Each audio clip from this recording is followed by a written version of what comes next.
was making this yesterday. That is the move order, because let's say you go for the call, and after this you cannot go for our lines. For example, after this we cannot. The knight is already here, and it's not our repertoire. Um, Yeah, I don't. so I can just do different things. I can play. Yeah, you can play c4 here, and but okay, this is you need to study King's India and the neem. So we Yeah, can do that. I can send you files. I can but let's say very quick answers to this. I think against the King's Indian I will get in the same situation, because in the quali when I get to the King's Indian I also play c4. You play c4. Oh, So now I play e3 first, and if they just yeah. play bishop, then c4. Yes. Or b3, c4. Okay, I have a kind of an easy line against these two. Going for this one, it's called the Smyslov variation, and it's something that is kind of similar. You see, it's very similar to you play against the King's Indian as it was a Queen's Gambit. Yeah. I play possibly very aggressive, because I play like bishop e2 and then right after. Yeah. So wait, can I get control? Maybe Sorry, then I can. Yeah. Okay. So let's see. Let's say you play like the King's Indian. For example. So for example, I do this. Do this. Yeah, it's kind of a reverse King's King's Indian. So now I'm just gonna go here, and I'm gonna go crazy because before and it's c5. Let me show you. This is Fischer with black. This is a reverse French. I know it sounds crazy, but I guess the French you can go for the King's Indian. Oops, this was Fischer's favorite line against the French, and you see it's the same. It's a reverse. This is called King's Indian attack, and you see same position. Oops, for some reason you're. Yeah, but it's you can see it's the same position. So I really like this because I think that even with a less tempo, let's say with black here, I don't think that this is too frightening. So I kind of like this King's Indian attack approach. However, with a remove order, my main concern is not the King's Indian, it's d5 here. Transpose or easy. Well, easy you can go this and you play that. Yeah, but then I can if he plays d5 now, it would not work. But you can go for even for the call, But yeah, so I can choose between now two openings. I have two options. Yeah, but the problem here is that with the knight here is different. Yeah, but I mean before I play knight f3, I can choose if I want to play knight f3 or c5. Yeah, the problem is the move order. If you start with this move instead of d5, then you go for the call, and d5, c4 is not more possible. Okay, it's possible, but you need to play other lines here. Oh, sorry. This is not that good in this. With the knight already commit to f3, it's very different. Yeah. Okay. We can see also some c4, some simple setups, just to starting with c4 also. But okay, yeah, I know that the names and all this stuff are a little bit more demanding. But okay, let's give it for a second wave of theory. This kind of position. Let's finish d4, d5. Yeah. Still, after even it's not common that people start with this and then play d5. It's not such common, but I know it's possible. So still, you have the call here, no problem. But you can c4 is not the same. Yeah. Okay, let's just. I want to finish some final parts of this opening repertoire. I'm sorry. Take. Okay, now let's go for the main super main and this knight f6. This is most probably 90% of the games you're going to play against this move. Yes. Even more, even all the games. Yeah. Because the other lines, your opponent must to be kind of a good player because they're not so popular. Because c6 is popular at very high level, but in general, people just play knight f6. It's I don't have statistics. Well, it's they're balanced, these two. But okay, my database is only tip GM, so maybe in other level knight f6 is more popular. So let's go just a few things. So then we can go to the Slav. I choose 2 lines against the Slav. So you have an option, and the Queen's Gambit accepted, and then all the minor ones. Okay, let's start. Let me load the file.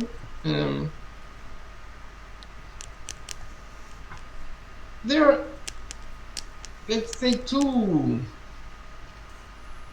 main lines here against this two approaches. One is to try to play for c5, and one is to play c6. There are these 2 main approaches. Yes. And I guess with that we can call it a day, because you know the main ideas. So that's the important part. So let's go for the super main line. This is the so-called main line, no? And many chances that you get this position. Now, very important here, remember to play h3. Yeah. Because we really don't want the pin, and h3 is a useful move sooner or later. So it's not a waste of time. At least you get not back ranked made it. Yes, it's in the end game fairly, it's also useful. So it's not. I know it's in this case it's only to protect against bishop d4, but in the long run it's a useful move, and the position is close, so it's not a terrible waste of time. Now,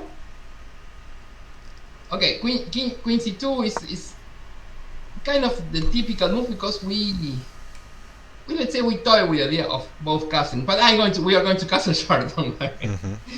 But this is always kind of a teaser.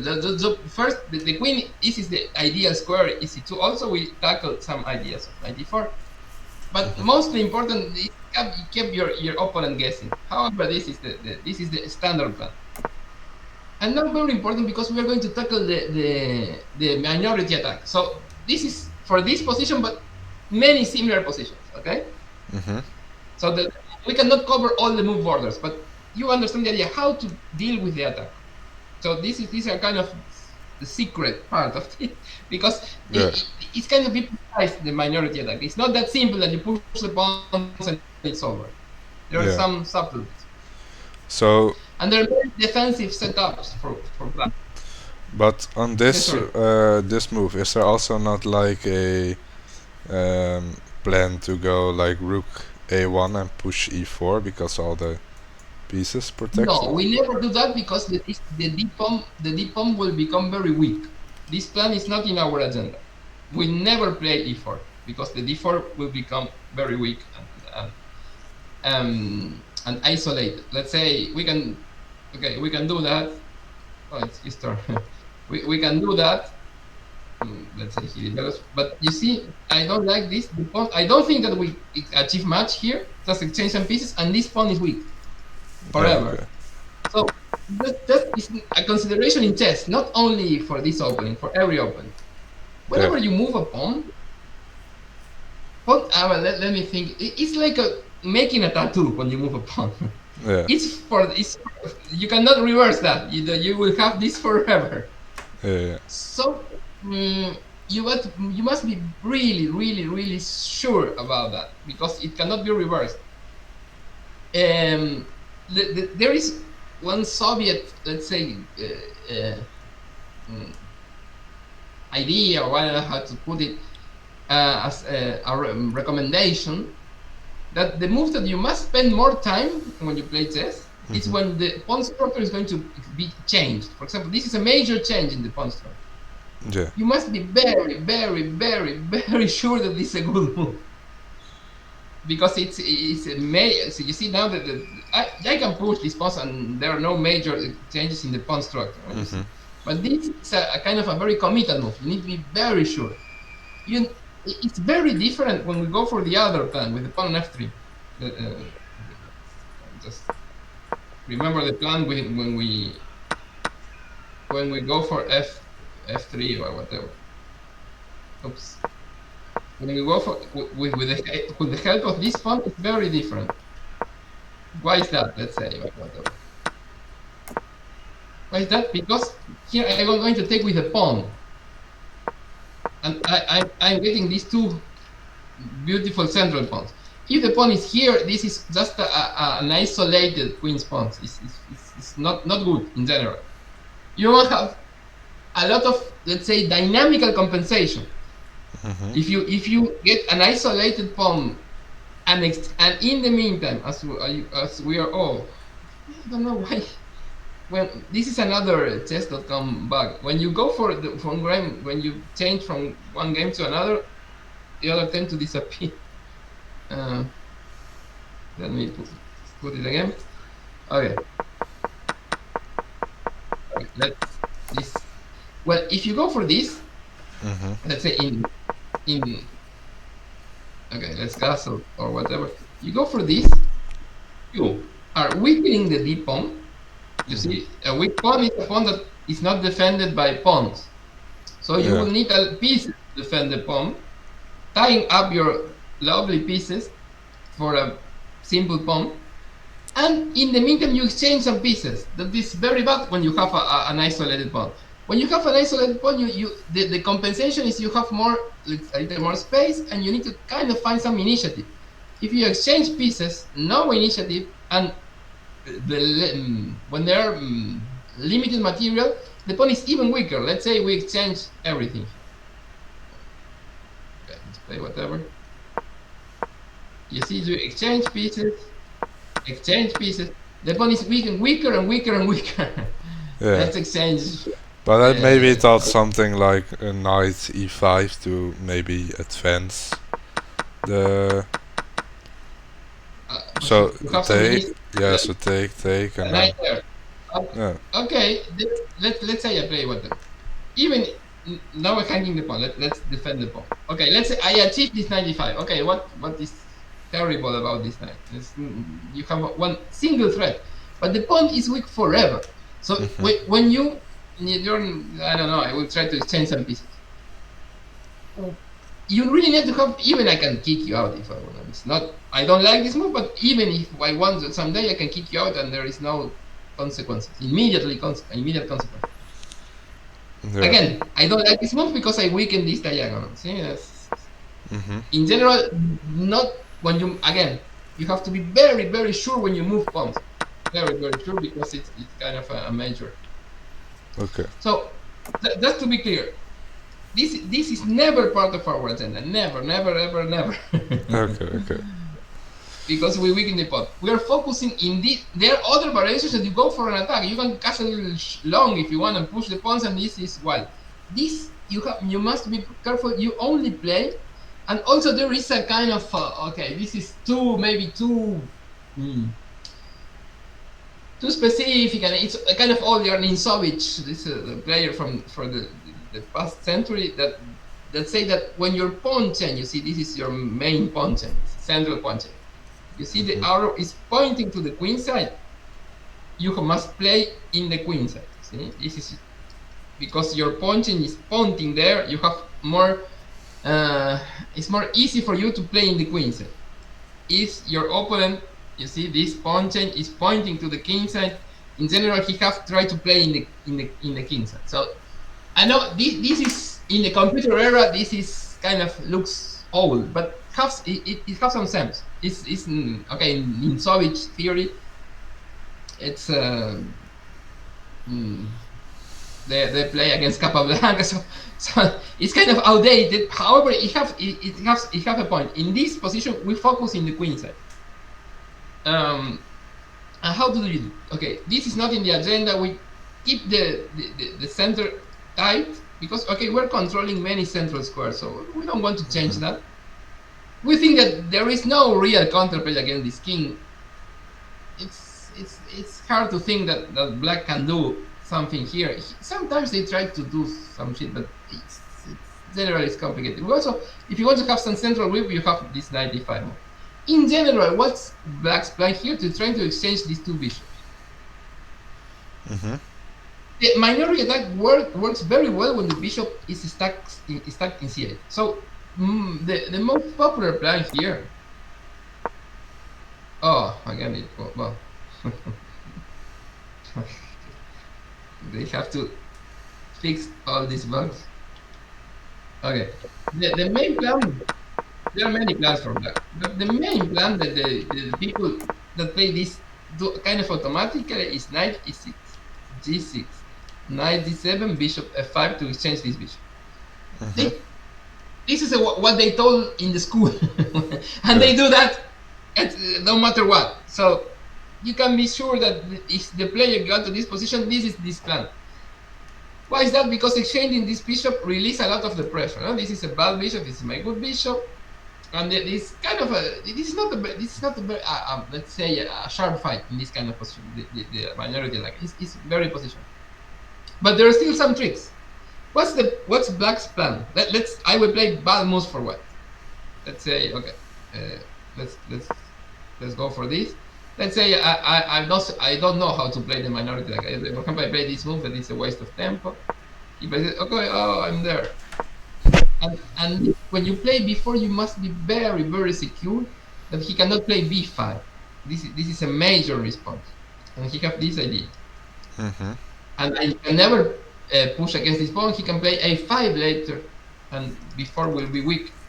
So when we play b5, we need to be ready for this b5 idea. Again, let's say I play whatever. Now I lose again more tempo.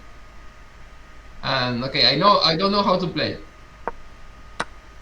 And now black is kind of better in this position because again he have this contrast. He will put a knight on c4. My supposed, let's say I do this, okay, but this pawn is weak forever. This is very solid. He will remove the queen, put the knight on c4, and he's better. So this is what we really don't want to, or all this other way. This is total disaster, strategically. Yeah. So how do we play this? First of all, okay, again, first of all, we start with okay. Oh, this is. First of all, let's see. Oops. First of all, well, whatever. Let's start with this move. We never play e3. We start with rook b1. We remove the rook from this file, and we want to push like this. Yeah. There are several ways for black here to do this.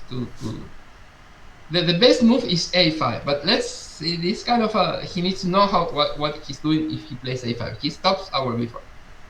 However, let's say he just go for the main plan. Again, you need to be totally sure that after b5 is a bad move. So instead we start with this move to add pressure to c5. Then let's say he goes, and now we can play b5. Because after this, you see we're ready. He's very far away from c4, and we are going to press with all our forces against c6. Is it also good to exchange the queens in this situation? Yes. That queen c5. All endgames are better for us, so exchanges are okay. It's not his initiative in the king side is in diapers. So it's not a must, but in general. And for example, let's say he achieves this exchange, whatever. In general, we are going to press this, and even this pawn transformation even is good for us because we have a now post in d4, and this pawn will be suffered. So b5 when b5 is a bad move, we are happy. So in this particular position, we can go b5. In general, we want to play c5. Let's say he goes here. Okay, we can exchange, and we can go b5. In general, it's a good idea for him to include these two moves. Why is that? Let's say he plays whatever. Now you have two weaknesses to attack, this and this. So we are going to do this, put a rook in the 7, and this is also a turn. So in general, for him, it's a good idea to first play a6 and force b5, so exchange these two, the a pawns. Again, we are sure that this is a bad move because, again, we are very quick to go for this move. And he's very far away from c4. So, kind of the rule of thumb, we go for a4 before when we are sure that a knight is not going to land on c4, blocking our pressure in the c5. This is super cool. And okay, you will say, okay, and if he play better, let's say, for example, the best move here is a5. So we go a4. And let's say he plays just this kind of moves. Yeah. Okay, now it's kind of dangerous because after this, the pawn is defended and he slowly but surely is trying to go to c4. So in these cases, again, this is the first move. Let's say he plays whatever, and we can start even with this and then before. So we prepare very carefully this before b5 step, because with this b5 can be annoying. Now this is kind of a perfect configuration. We are going to put a knight there or there, then knight d4, and then before, when we are finally sure that b5 is a bad move, we push before b5. So this is our main plan. So when you perform this attack, you must be very patient. Another possibility. Let's say we go like this, and let's say he go for something c5. This is possible also. Okay, now as when you play e4, now we focus on this one. This is a weakness. Also, the d4 square is ours. This is an outpost for our knight. This knight is very, very strong. He cannot, he cannot attack it with pawns. In general, in chess, knights are comfortable when they have secure squares that cannot be attacked. So this is not a stable knight. This is a very stable knight. Very difficult to attack it. No pawns, even no pieces. So this knight is a monster. He's ruling the board. In general, when your opponent have an isolated pawn, your key square is the square behind the pawn or in front of the pawn in our case. That is d4. This is central. Also, we are going to play b6. Our bishop is far superior than him, and we are going to bring the other rook, maybe exchange queens. This is very good for us in general. So c5 is okay. In chess there are exceptions for everything. But in general, it's not a good reaction. He might just want to try to defend this position. Of course, we are better. We are going to push here, but I don't. This is by any time, any means win. You need to press and grind your opponents. You are better for sure. Let's put the over. You are better, but it's not that you're winning. I don't know if you know the principle of two weaknesses in chess. Yeah, I know. Just create some weakness so you... Exactly. You need to go for the kings. And when you, let's say you paralyze your opponent pressing this, you need to someday to try to find two weaknesses. It's not only, let's say, a pawn. It's many things. It's an open file, a bad piece, a good square. So you need to combine if you just focus on c6, you will be better, but maybe it's not enough for a win if your opponent defends well. So you need to, in one moment, to switch to kings. So let's say you exchange queens, whatever. Then, for example, this is, let's say, without queens or whatever, g4, g5 to paralyze the kings, and this is the king's autobahn. Sorry. Let's say g4, king g2, king g3, king f4, king e5. Let's say we are exchanging pieces, no? In general, it's okay to exchange queens. It's okay to exchange only one pair of rooks, not the 4 rooks. We to try to win at least one rook. Not if you just remove all the major pieces, it's not enough. We keep one rook in the board. Without a rook, it's very difficult to attack this. Yeah. Okay. So if you want later, we can do more exercises only about this kind of positions. But in general, it's all what you need to know. There is also this plan to try to provoke some, but we always do this. This is very simple because you kind of always do this. He will try, let's say, to find something in the king set, but this is not really there. So now,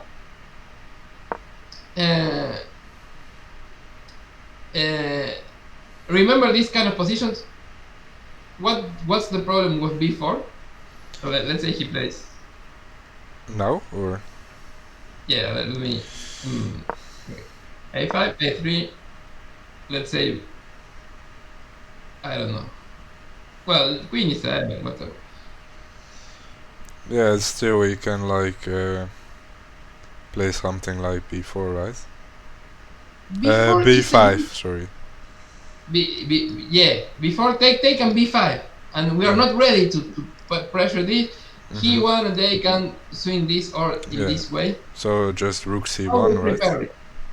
Knight a4, rook fc1, both are okay. I prefer this because knight a4 comes with some kind of threat there. So this is the correct approach. We delay before until we have total control over c6. We can bring the rook here and then before b5. Now, for example, it's kind of a threat because this pawn is hanging. Let's say he plays, okay, this is losing a pawn. Let's say he plays a bad move. Now we can go b4 because b5 is not possible. We just win a pawn there. So this is the main thing. A5 is kind of the best move, but it's again it's played by very good players. Now we never can allow a4, so don't distract your knight. A4 paralyze our minority attack. Yeah. So again, remember, not before right away. You prepare it with very calmly. And okay, with a lot of patience. Well, let's say he got something like this. With some patience, we are going to achieve our goal, just to play before in good condition. Now, for example, let's say I think it's possible, but okay, you need to calculate. But I think that now this is a blunder because I take and win the pawn. So, and if he does nothing, we are going to play this and b4, and we have the minority attack. And then if he takes against this again, now we have two weaknesses. Again, I don't think that we are going to win automatically with this, but because it's not that you're totally winning in this position. It's not that you have a terrible attack against the kings. It's minority attack. You have little, but this little can be enough. And you know what you're doing, and maybe your opponent know, and you're you're pressing for sure. So it's a very safe way to play. Yeah. Yeah, you don't risk. Of all of the plans, I think this is the easier. You're not risking so much. You play like this, or you try to attack in the king side, you're kind of risking a little. Yeah, you just need to know the the positional play of the plan. Yes, you know exactly almost everything about it. You remember, you know your opponent's reaction. You just play with care, and nothing wrong is going to happen. So this position is very good. Even if he goes like this and he doesn't remember, we win the diagonal. This is our most important feature. Now again a3. If he keeps this bishop alive, it's even worse for him. This bishop helps a lot in our plan. Again, well, we can play queen c2. The move order is not that important. But let's say we keep our bishop. Again, you see a3 is useful in many ways. We keep our bishop alive. This is even more dangerous for him. We're going to play before, and this is very annoying for him. The scope of this bishop. So sooner or later he needs to exchange it. Okay, so this is all about the minority attack. And finally, let's go for some other the other main line. Let's think that they go for this one. Now, remember, our plan is to harass the bishop always. There is a famous game. This is the position that most of the times arise.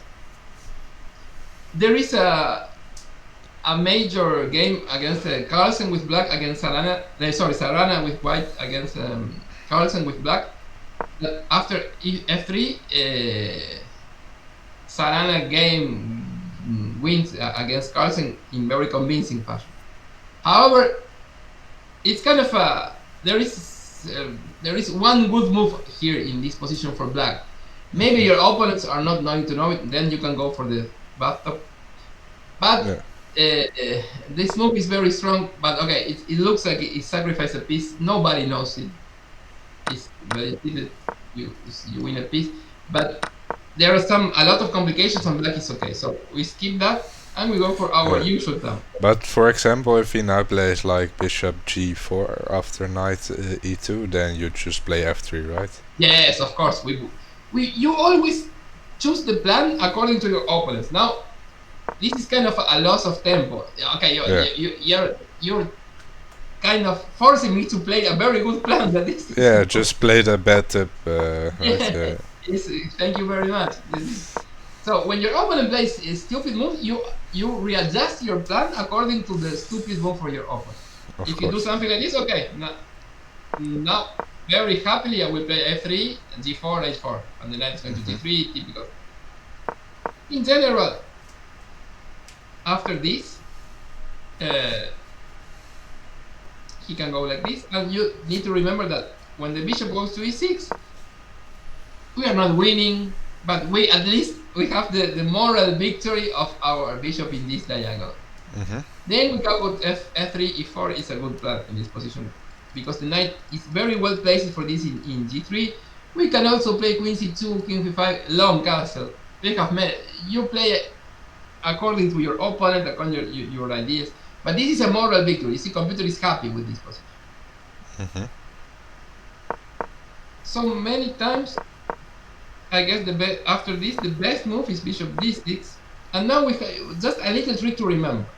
You can go take as a rule of thumb, but we have this intermediate move that is very cool. Because if he takes, and we have a double attack. Nice. So this is a little trick. And after this, we don't need to take. We can play h4 right away, because if he takes, the bishop is kind of stuck there. We are going to play f5, and the bishop will be out of play forever. Yeah, he needs to play like bishop e4 then. Yeah, just simply f3 and the bishop is lost. You need to remember. This is typical plan of the college. That's typical you play against this one. In this variation with the knight on e5, it's similar. And okay, if you play h6, okay, we are happy to see that we can go for this same usual stuff that is very annoying. Yeah, knight is incredible. And the knight on f5 will be, the knight here will be a monster. Even in this particular position, you can, let's say, you can even play g4 in one go if you are, let's say, I will probably just long castle and then just attack him on the king side. It's possible because he cannot take because this is mate. Yeah. So if you're kind of in a caveman mode, just push him. But okay, the attack is very strong. You see, computer is very happy with the position, but again, we don't care much. Then that's the final, because you can see ideas and whatever in the file, but in general, okay, the last part of it is if they cannot play for some c5 ideas. Remember, if he plays c5, we always develop the knight to e2. It's a very good square. Why? One, because we step away of this pin. Another, that if he passed, this knight is very good to this plan. f3, e4, to counter in the center. This is kind of weak. It's playable. Okay, in chess nothing is totally bad. But a good idea to play against this, let's say we castle. It's always a good idea when he plays before to play a3. This is a good stop before he because he's not simple for him to do this. is kind of stopping it a little bit, and then we focus in our plan. But a3 is always a useful move. You see, he cannot play something like this because we just bundle the pawn and defend it like a lion there. But he needs to waste a lot of tempo to arrange this, and we are striking in the center very fast. A3 is a useful move in that.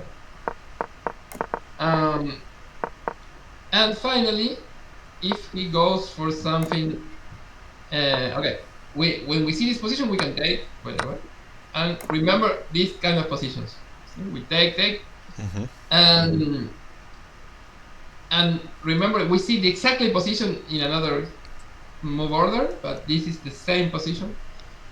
We are ready to play knight b5, so he needs kind of to play like this. Yeah.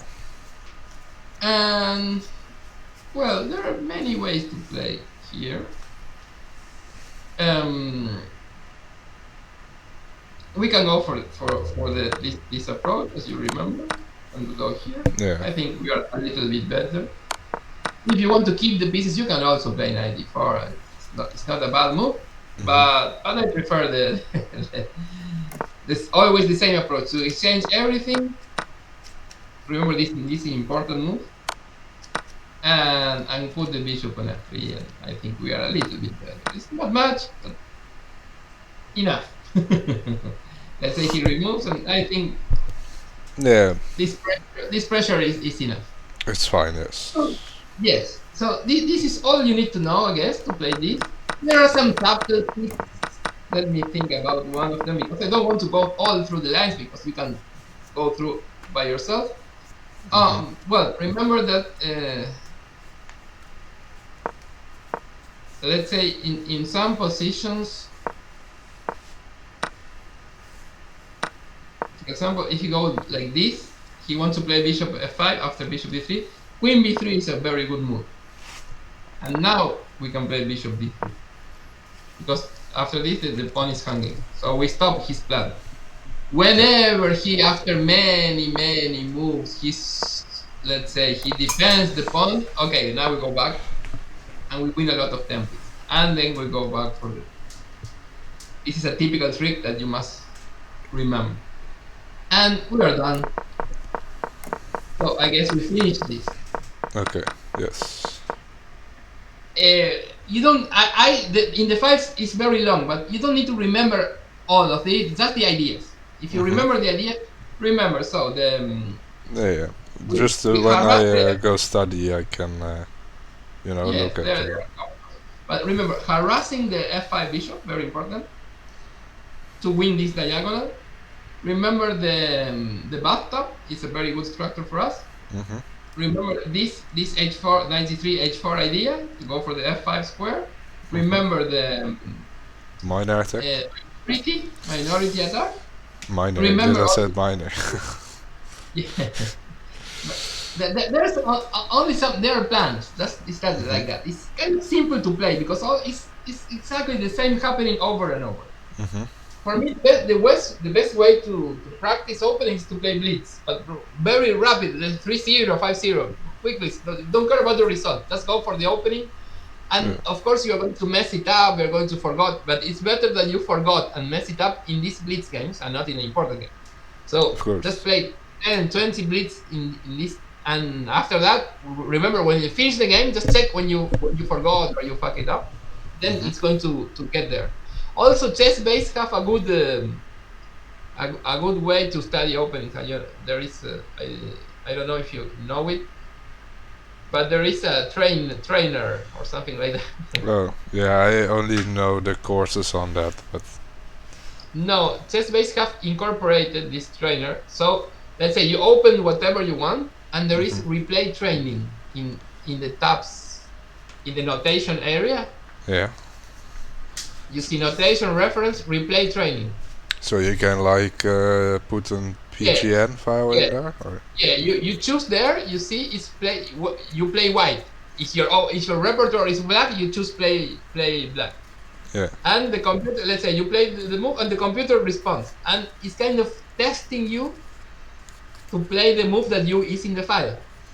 You see, if you get wrong, there is some points or some stupid stuff there. Okay. You must choose repertoire. And you see player, you check repertoire, and the computer will, if you do the good moves, it will keep playing and will tell you, okay, whatever. So it's kind of a good thing to just to remember the moves. Just play a stupid move and the computer will say, complain. Yeah, stop playing. Yeah. So it's kind of having a friend that when you go to university is testing your knowledge. Let's say. Okay. Okay. I think this is helpful. Okay. So we are done with the Queen's Gambit. Let's go for the Slav. It's also a major open. So I prepared a line against the Slav, but let's start for the alternative, because as you are, this is a very easy line, and maybe you also can like it because it's kind of some similarities to the. This is not my recommendation, but I don't think it's bad. If your opponent know what he's doing, it's not that good, but it's okay. It will be some equality, but okay, I play it sometimes. Okay, this is the Slav. In both cases, we change right away. Let's go for the exchange Slav, and in both cases, we develop the fourth knight. This will occur. Okay, just a recommendation. I prefer to start with knight f3, not knight c3. Why is that? Because after knight c3, e5 is a possible move. I don't know it's good or bad, but I don't want to study it. So why we will study another line? Okay, and this is kind of a mess. You see, the computer is kind of approving. So just to don't let your opponent do that. Just start with this knight. So no e5, and you develop 4 knights. Okay, and this position will appear in the board. Yeah. For sure. Now my recommendation is the mainstream. Let's say the most what theory recommends, bishop f4. However, I kind of like this move also, knight e5. And you will understand very easily what's the idea. So in general, black want to put the bishop outside the point. So this is one of the most played moves. And now, okay, we have 2 ideas, e3, but f3 is very interesting. Which is our point? You know this stuff. We are almost winning. Typical. For example, if they just take the knight, then you have double e-pawn, right? Yeah, but they win the bishop. No, in the beginning, like immediately when you play. If he takes, he loses a pawn. He loses the d5 pawn. Okay. That's the trick. But no, I think it would not work. No. You could choose play after knight g4. He doesn't win it back, right? Here? Yeah. No, because we take, and if he takes, I take, and I threaten the fork. Yeah, okay. I threaten the fork. Oh, yeah. No, the best move here is e6, but not many white players are aiming for that. And what's our idea after e6? It's just to go there, and now it's the last chance for him to take. If he do whatever other stuff, we go f4, this, and you know, you know, this is very, it's kind of easy play. Again, this is not a main line; it's a side line. But I think it's easy because the strategical ideas are so simple. So we're going to go this queen h5. It's a simple attack, and it's very related to the call or this kind of stuff. It's not my preferred line because after here the best again. So it's testing because bishop f5. This is a natural move. Is not that good, by the way. It's really not that good. So the only move here is e6. And after e3, the only move here is to take. And we have this kind of, again, we're going to do this, no? It doesn't look like it's more like call or whatever. It doesn't look like a Slav. Maybe it's a good idea, just maybe for surprise value.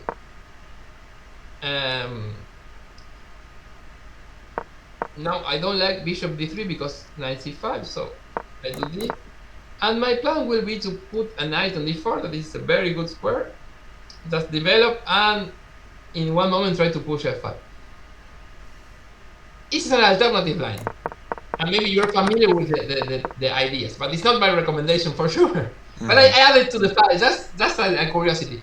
Against weaker opponents, this is a killer. Because most of them we're going to play like this. And this position is very good for black, for white, sorry. He's very, very difficult to stop.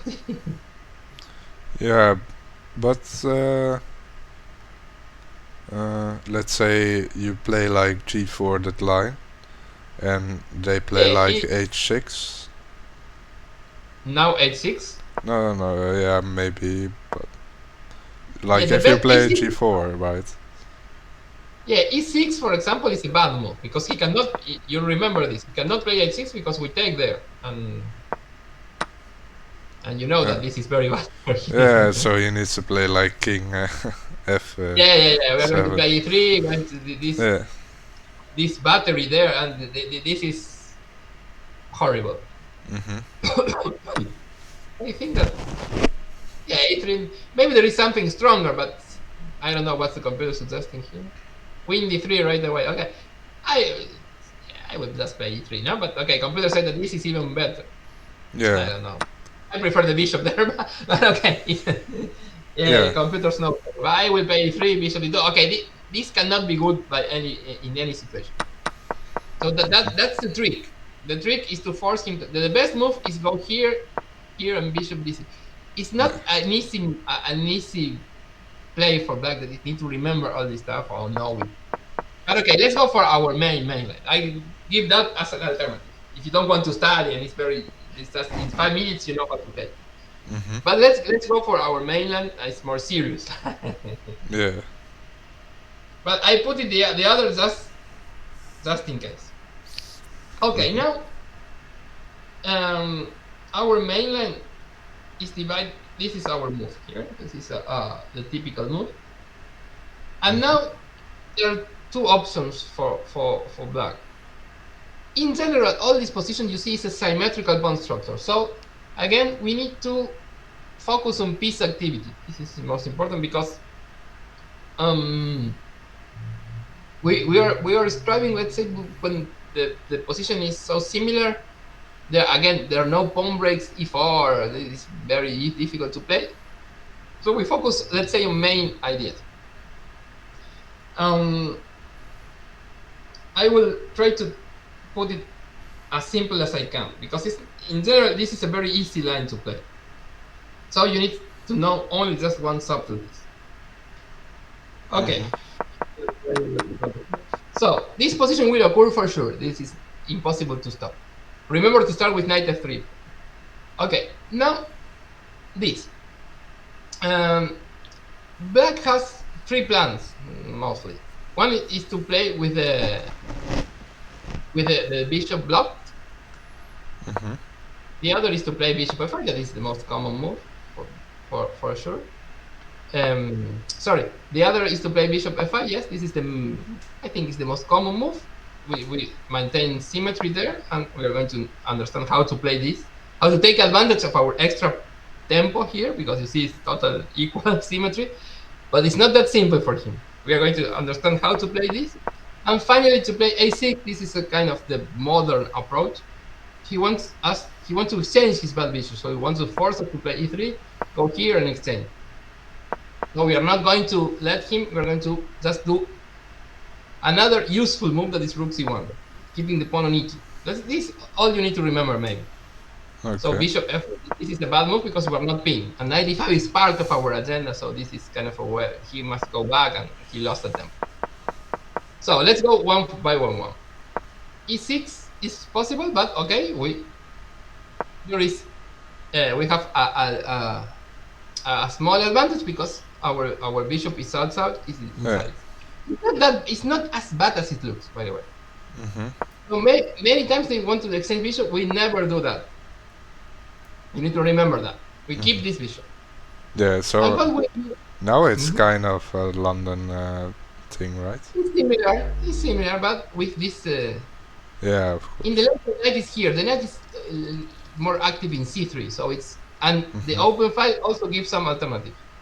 Yeah. So I think it's a better version of the long one. With okay, something like that, whatever. In this case, our main goal is try to play in the king side. In other lands, we are playing for the c5. You see, remember, it's very similar to the others. We have these two squares now with these 2 pawns. This square is not that important. We're going to focus on c5 in the other plans. In this, we're going to try to play in the king side. What can we do? Say he's trying to play in the king side, but you see the pin is very annoying. So sooner or later he need to play something like that. It's kind of maybe continue develop and whatever. But in this case, we go for well, this is hanging. Let's say here, we put a knight there. This is our. Yeah. We put a knight there and we put a 4. We play in the king side. Yeah, in some kind of games, I also see like g5 happening when the pin is still there. I will show you. This is g5 is in other lines. We are going there, but okay. Not in this one. G5 is a suicidal. G5. With a king already castled, c5 is yeah, they already castle. I saw it in like Dutch players game. But yes. It's very normal. Yeah, this line is many just one forest or whatever they call it. They plays a lot this in both colors, so you can have a very Dutch variation. Yeah. Exactly. This is not the good one forest, the other. I don't remember the name. The brother. For Ace, Jordan, or yeah, but the brother is the specialist. The brother of Jordan. I don't remember the name. Lucas? Yeah, I think it's Lucas. Yeah. Okay, this guy it's very a very great expert in this line for white. He plays it all the time, so you can check his games also. Okay. Okay, but this g5 and stuff is not in this line. This line is the most cautious way. Remember, we go for the king side because the bishop is very helpful now in the queen side.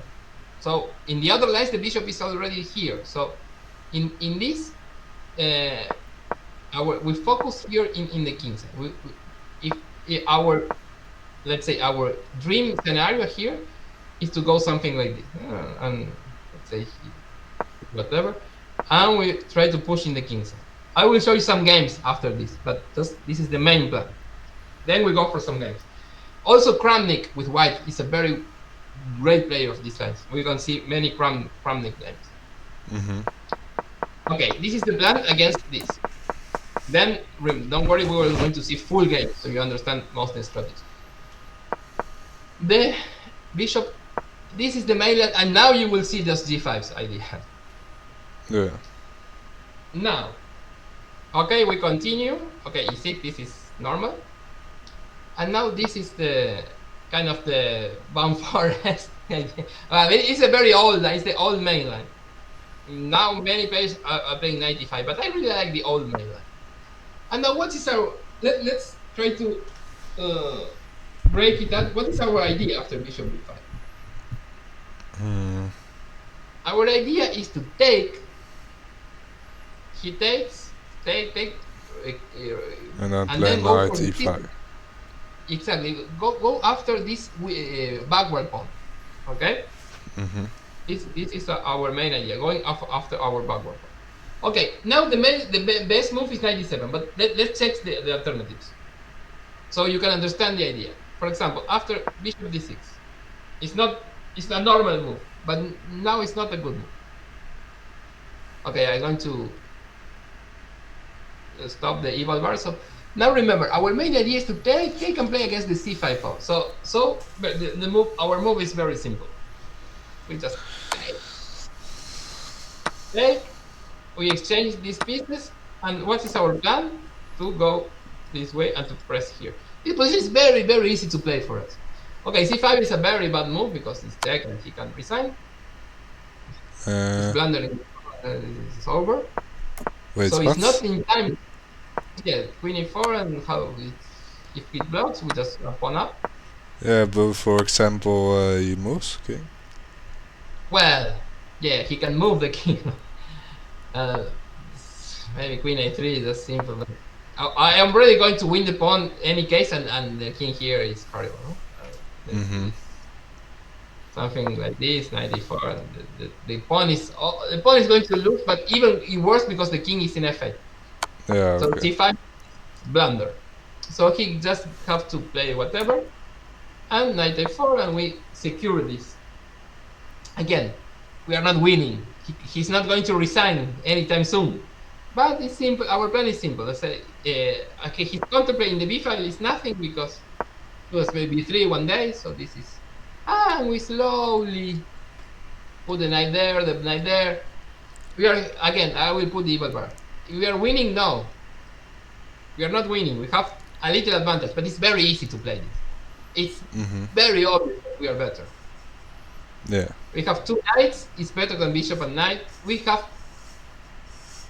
one weakness, other weakness. We have this idea. We can double in the c5. Again, maybe if black is very, very good player, he's going to make a draw or whatever. But okay, we cannot complain. Okay, we can congratulate our opponent for a good defense. But we're pressing, and we are pressing a lot. So this is our dream scenario, by the way. This is by far our dream scenario. Remember this plan, for example, 95, of course, to block. And for example, if you pretend he tried to play like this, well, I don't think it's a threat right now. C4, take. Well, just to be sure, we can block this. Never allow c5. I think it's failing here. Take. Yeah, maybe have this move and we win there. Okay, but you need to calculate all the time to stop the c5 idea. You can do it physically with knight c5, or if it tactically works, I think this is kind of winning. Maybe not winning. He can play like this. It's not winning. just play knight c5. That's knight c5, I guess. Okay, so this is our dream scenario. This is what we really hope. Okay, after understanding, let's say he played like this. How do we continue? Very important, because our plan is to force him to take with a pawn. This is our main idea. So check to understand our ideas. Yeah. How do you don't want him to take with a rook?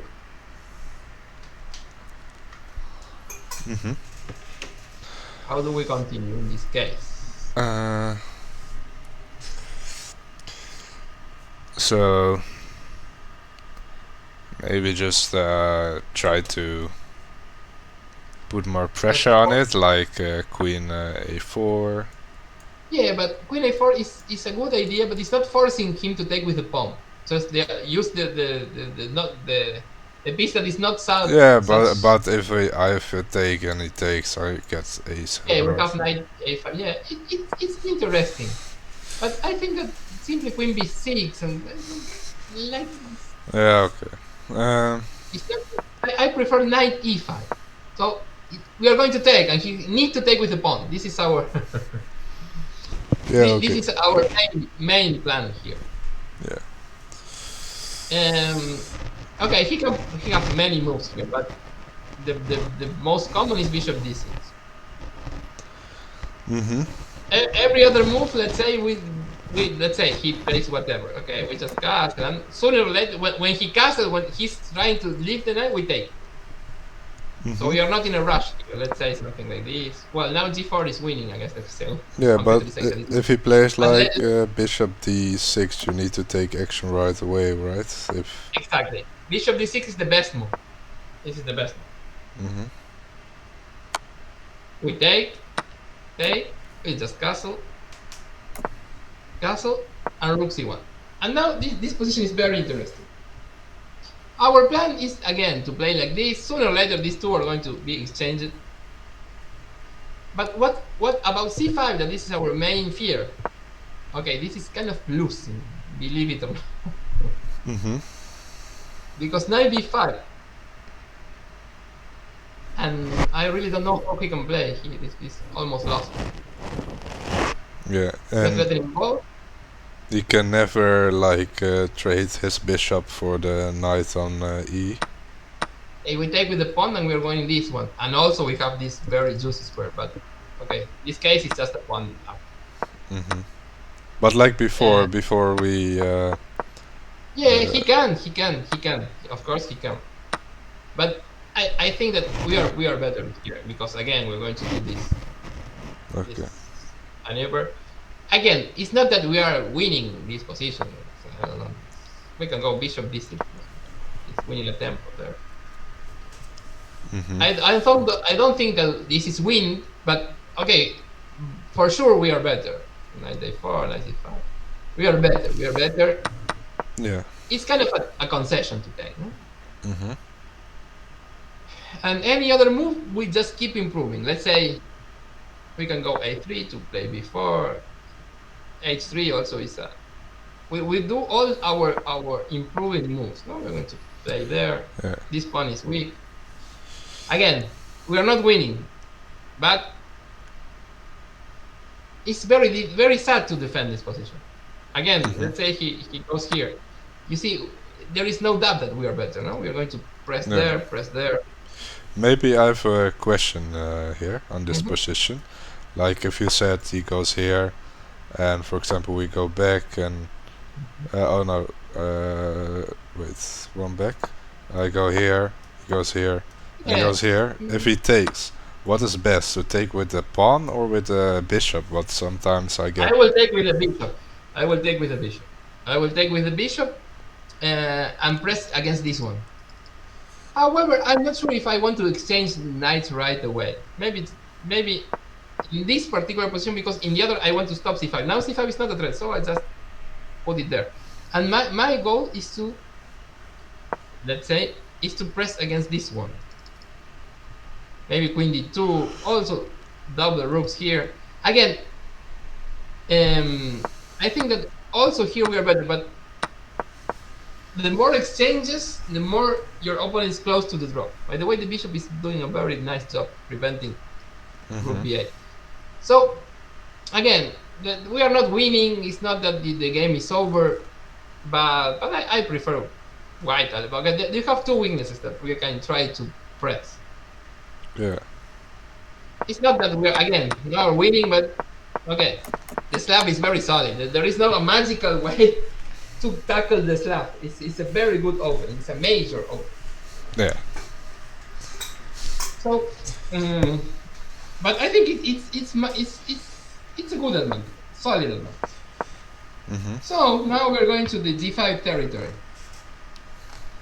Well, also if he plays knight b4, we also move queen a5, and same ideas.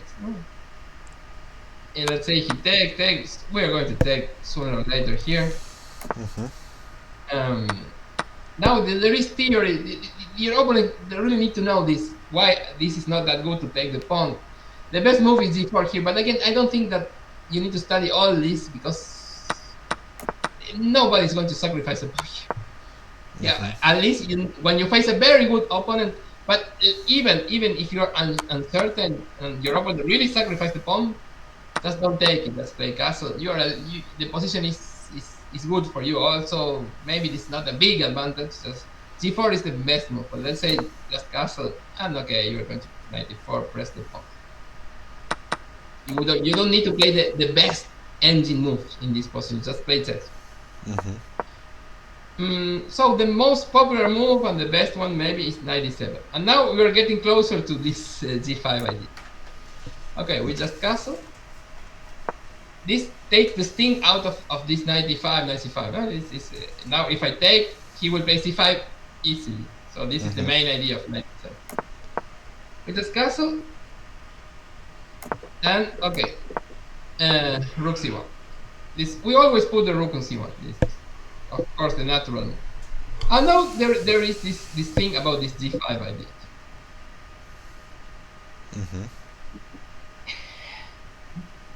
c5 right away is a very bad move. So he need to your opponent need to understand the subtleties of the position. This d5 is bad. Why? This is the main plan of d5 now, to try to press against the bishop. However, we're winning now. We have a winning move. Believe it or not.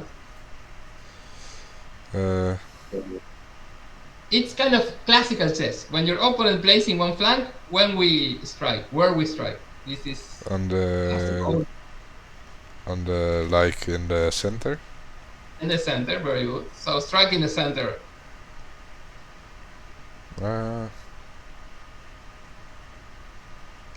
What is a good center strike? Maybe like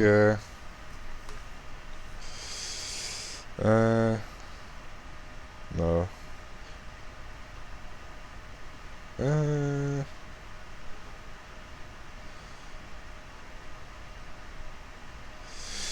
It's hard. It's kind of the thematical pawn break in the center. Taking advantage of this is too committal, maybe. I mean, I want to say like pawn break, but like a4, I don't see why it works. e4, very good. This is the move. Really? Just need to calculate the details, but okay. Let's say he takes.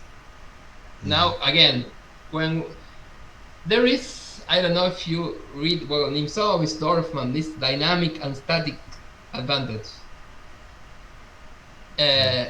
Our leading development and king in the center, they're called dynamic advantage. So if we give time to our opponent, he will let's say castle, put the king away, something like that. So you need to play dynamically. We need to play kind of tactically. If you have, let's say, more space or the pair of bishop, these are statical advantages. You need to play more calm. But in this case, you need to play in Murphy style, open the position. We don't care about nothing but opening the position. Okay. So it's kind of easy to understand the move. So how do you break open? No. You open.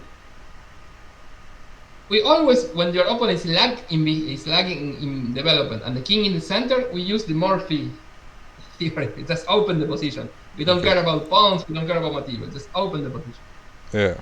So how you continue now? More pawn breaks. The only way to open is exchanging pawns or sacrificing pawns if you want, but opening the position. We don't care about this. We just open the position.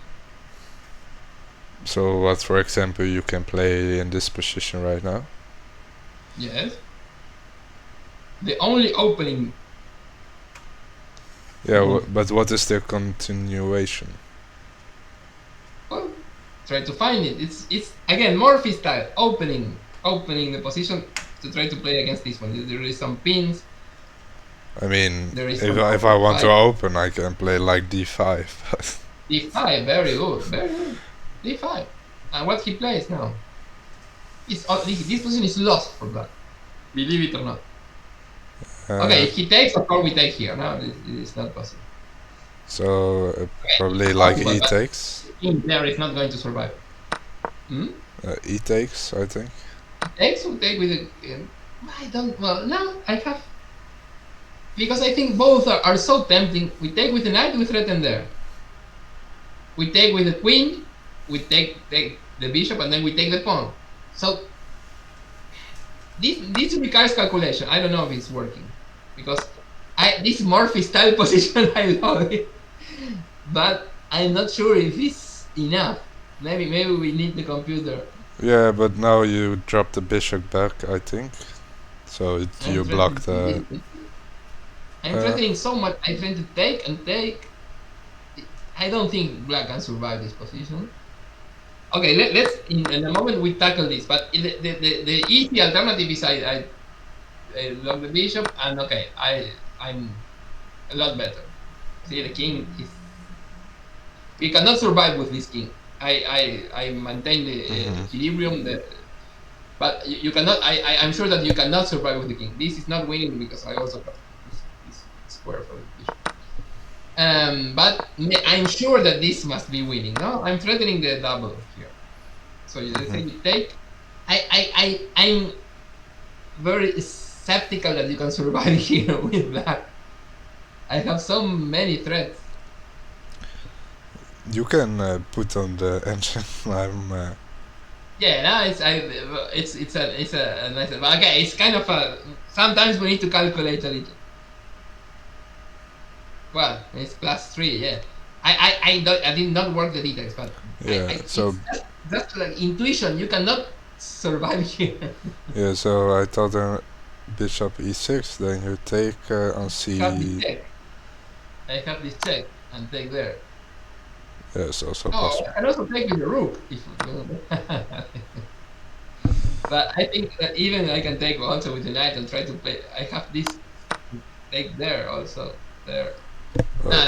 Now you lost a lot.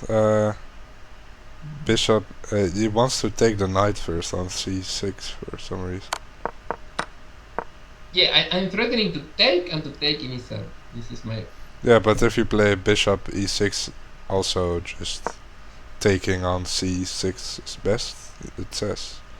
The computer says this is best. The check is so tempting. Yeah. But okay, this is for sure. This is lost, so we can stop there.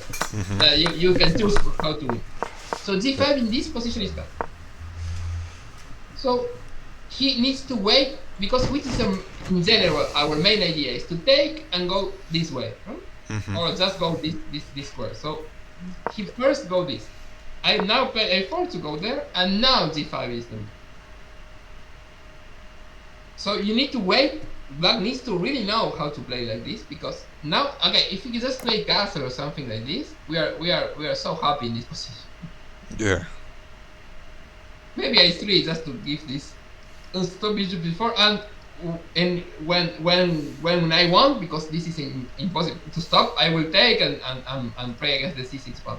But even I can take my time because you don't have useful moves in this position. Maybe something. Yeah, this is kind of possible.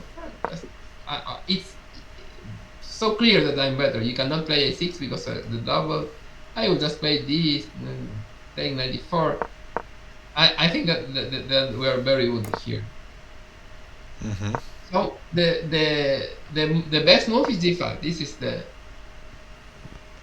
This is the line that you are pointing out. This g5. And here, what's the point? He wants us to play bishop d3 and h4, and we cannot play h4. This is the trick. Yeah. Because this is I have to play here and g4, and believe it or not, black has an attack here. I know it's total computer stuff because this line is kind of old. So. Yeah, but I prefer black right now.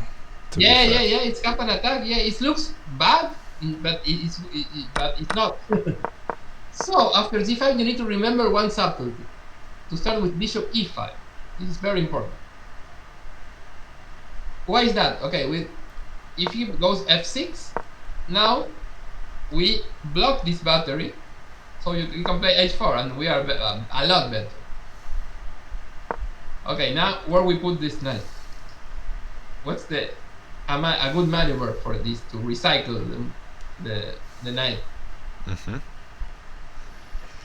We made here and here lovely squares. So you have two alternatives. Both are okay, but I prefer one of them a lot. I mean, I think I would just let's see. I mean, if you want to go here, you need to get somewhere here. Yeah, d3. So I will take here, and maybe here. It's best. Here or here, depend on what he plays. But here he can go there. Yeah. So. Yeah. We are. This position is fantastic. Yeah. The attack is stopped. The king is kind of weak, and we have a lot of lovely squares. Our bishop is very active. So the most important thing is to remember this bishop e5. Now the rook c8 is another possibility, and now we go bishop g3. Not just taking the bishop by the knights. Yeah, but maybe. This is pinning, so it's not that simple for him to take. Yeah, if he takes, you take with a knight, and yeah. Okay. Yeah, and the pin is annoying, very annoying. Also, with the other knight, it's even worse because now the pin is winning. Yeah. So he cannot take it. F6 is most player, but okay, let's say rook c8, and I love this bishop g3 now retreating, because what is our plan to play this knight c5? Again, this is only line that requires us to remember all this move. Knight c5 is a good move because after this, well, we have many alternatives, but this position is kind of winning for white. There are many ways to do it. I think that the easiest is to take there, and now we have this square for the bishop. Yeah. Okay, the line continues, but this is tactically very sound. So just remember one thing. Bishop e6. If you go f6, we go bishop e3. If you go here, we always also, and knight c6 is coming.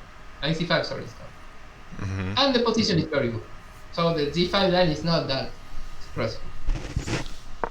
So this is all you need to know about this variation. Yeah. Okay. And finally, the a6 line that is very topical nowadays. Remember, we don't want to allow this change for this bishop to our knight. So we start with rook c1. Very important. Rook c1.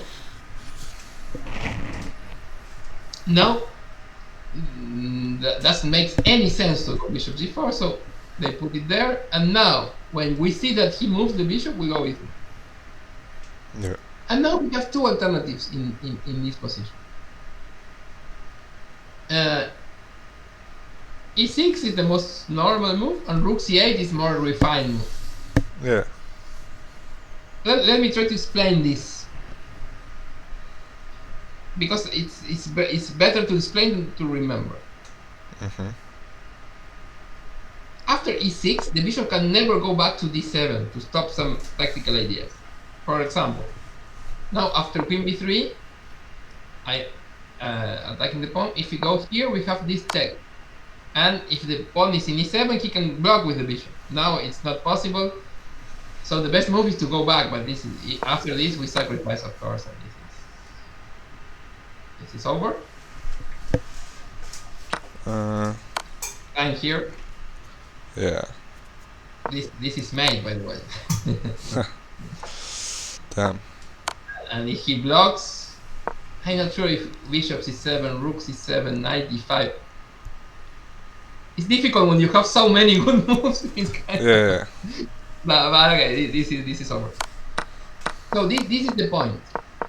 So in sometimes they play rook c8 just to stop knight, because now knight d5 is a very good move. This is the point. So let's study both. After rook c8, we don't go queen b3, of course.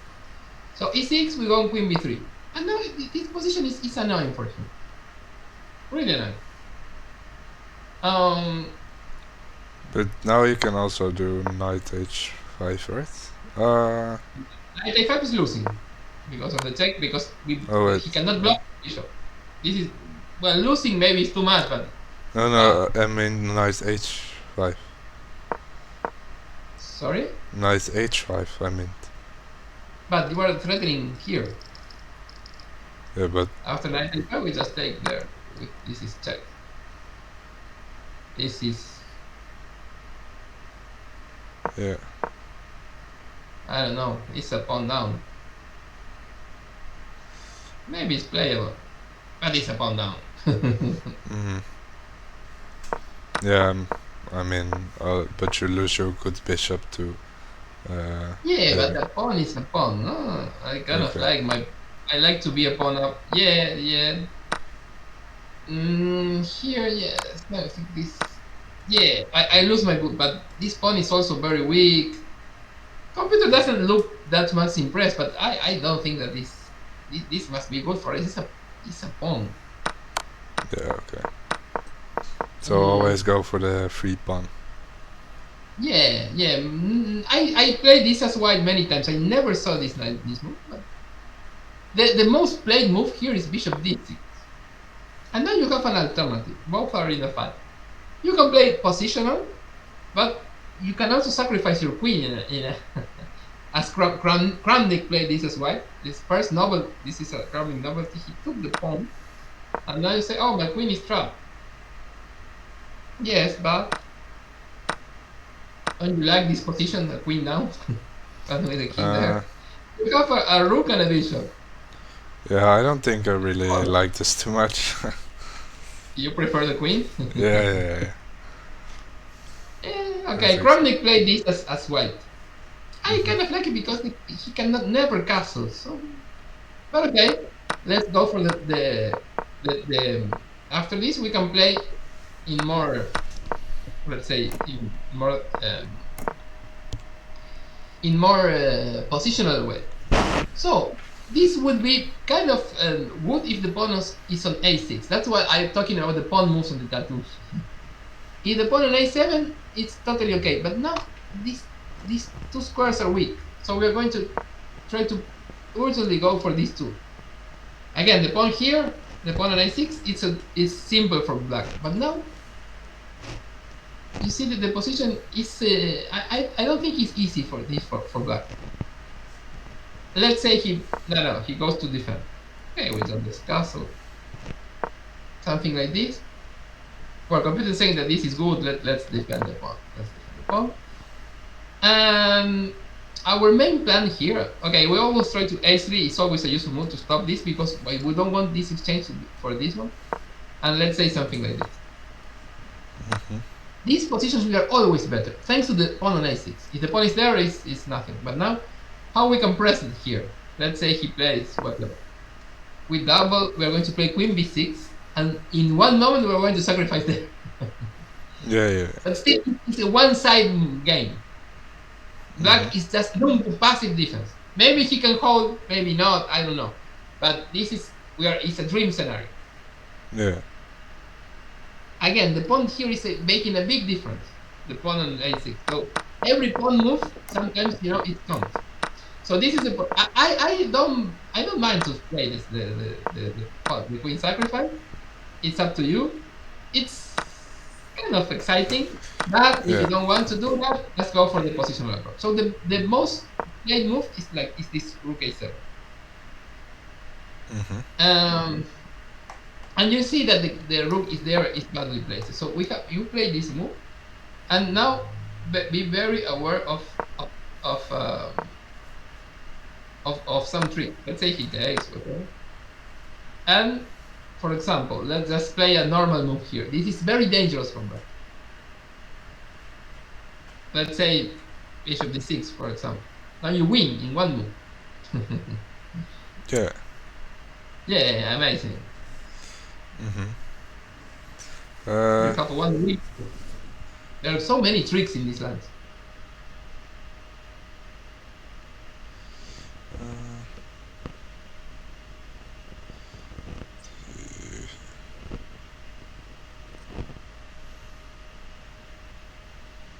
I mean, you can take and then go queen a4.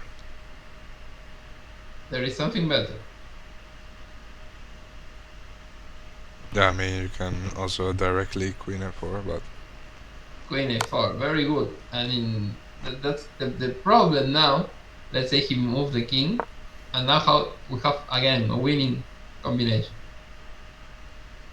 Thanks to the bad... Yeah, just fork, right? Yes. take and knight b5. Yeah, and if he takes this is a real threat. Not simple how to play here. We are better in all situations. Yeah, I mean, it's a good tactic. It's a good tactic. Let's say he plays, I don't know, bishop e7. Still we got the check and he needs to move the king. Yeah, or block maybe. Block is not possible because you just take. The rook is kind of... No, with the knight, for example. Block with the knight. Okay, knight b5 and he's resigning. Yes, there. Yeah, it's still not great, I know. Yeah, so I think that this variation is kind of okay. The best he can do is to play bishop e7 right away, and we go again with this type of position that we are kind of experts right now.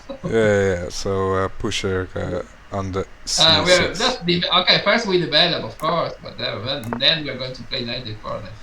Yeah. I think that this is tactically bad because we could take and knight d5. Yeah. I have this trick. Yeah, I see. You just every take for the queen, you just exchange queens and. Exactly, and then I win a pawn, and the position is for again. Instead, we are not winning here. Let's say he plays whatever. We are not winning, but we are going to press against the backward pawn. You have two weaknesses there to press. Is enough? I don't know. Maybe your opponent is a great defender, but we are happy with the opening. That's the main point of this. We are not playing for mate.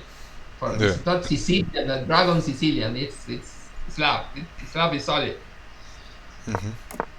So finally, and then we go for the Queen's Gambit accepted, and then we are going to see some games. Finally, the other approach here is to play Rook C8 instead of E6, Rook C8. Now Queen B3 is a bad move. The explanation is very simple. So he can bluff. Yeah, does not work. No. So they need to play like E6 just before. Exactly. We wait for E6. So now there are many moves in this position, but we're going for the slow approach. Now it's popular to play knight d5, but I think that bishop e2 is also a move. Now e6. Just castle here. Bishop d6, and we go for this position. You know, exactly the same as always. We try advantage of the pawn on a. What if he plays another thing that is not bishop d6? We are going to suit the same stuff. Yeah. But something like this, okay, we're also maybe queen b3. Queen b3 is annoying. Again, he has not this trick. It's not possible.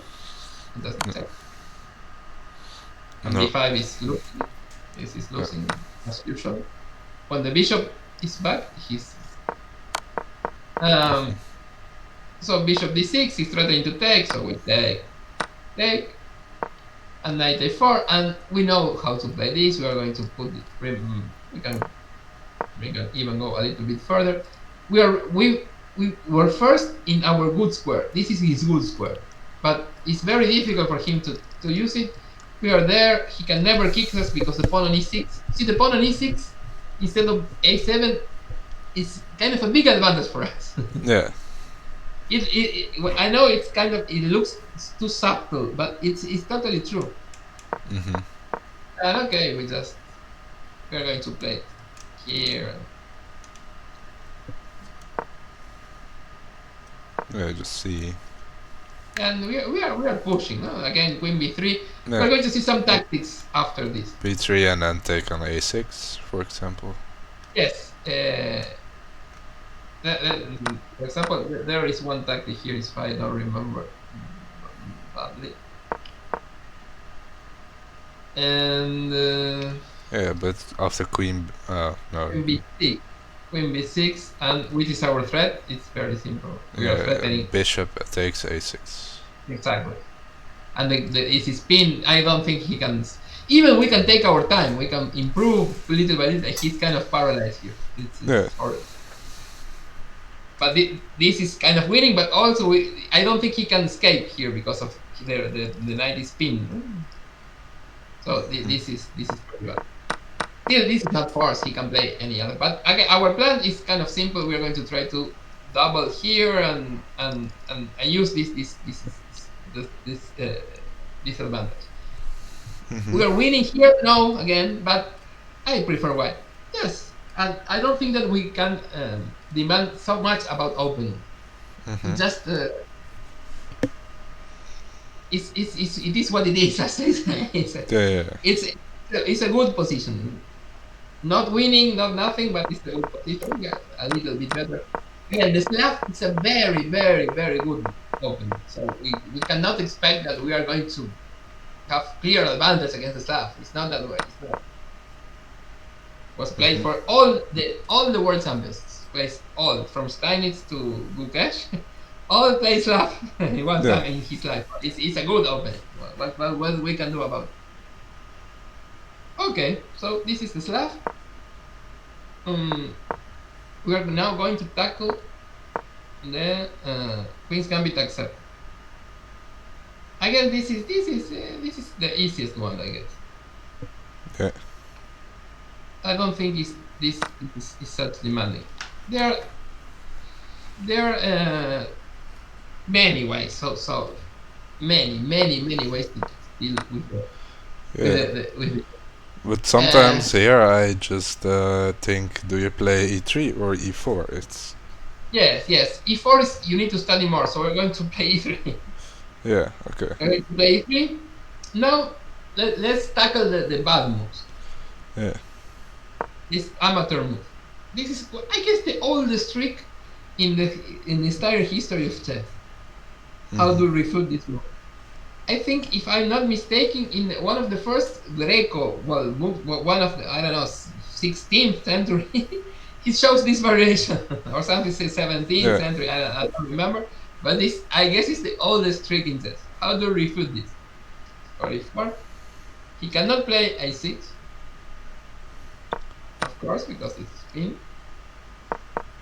Of course, he cannot do this because he doesn't do it. Yeah, so probably like c6. c6, and now we win. Yeah, after queen f. Queen f3, the oldest trick in chess. The oldest trick. Yeah.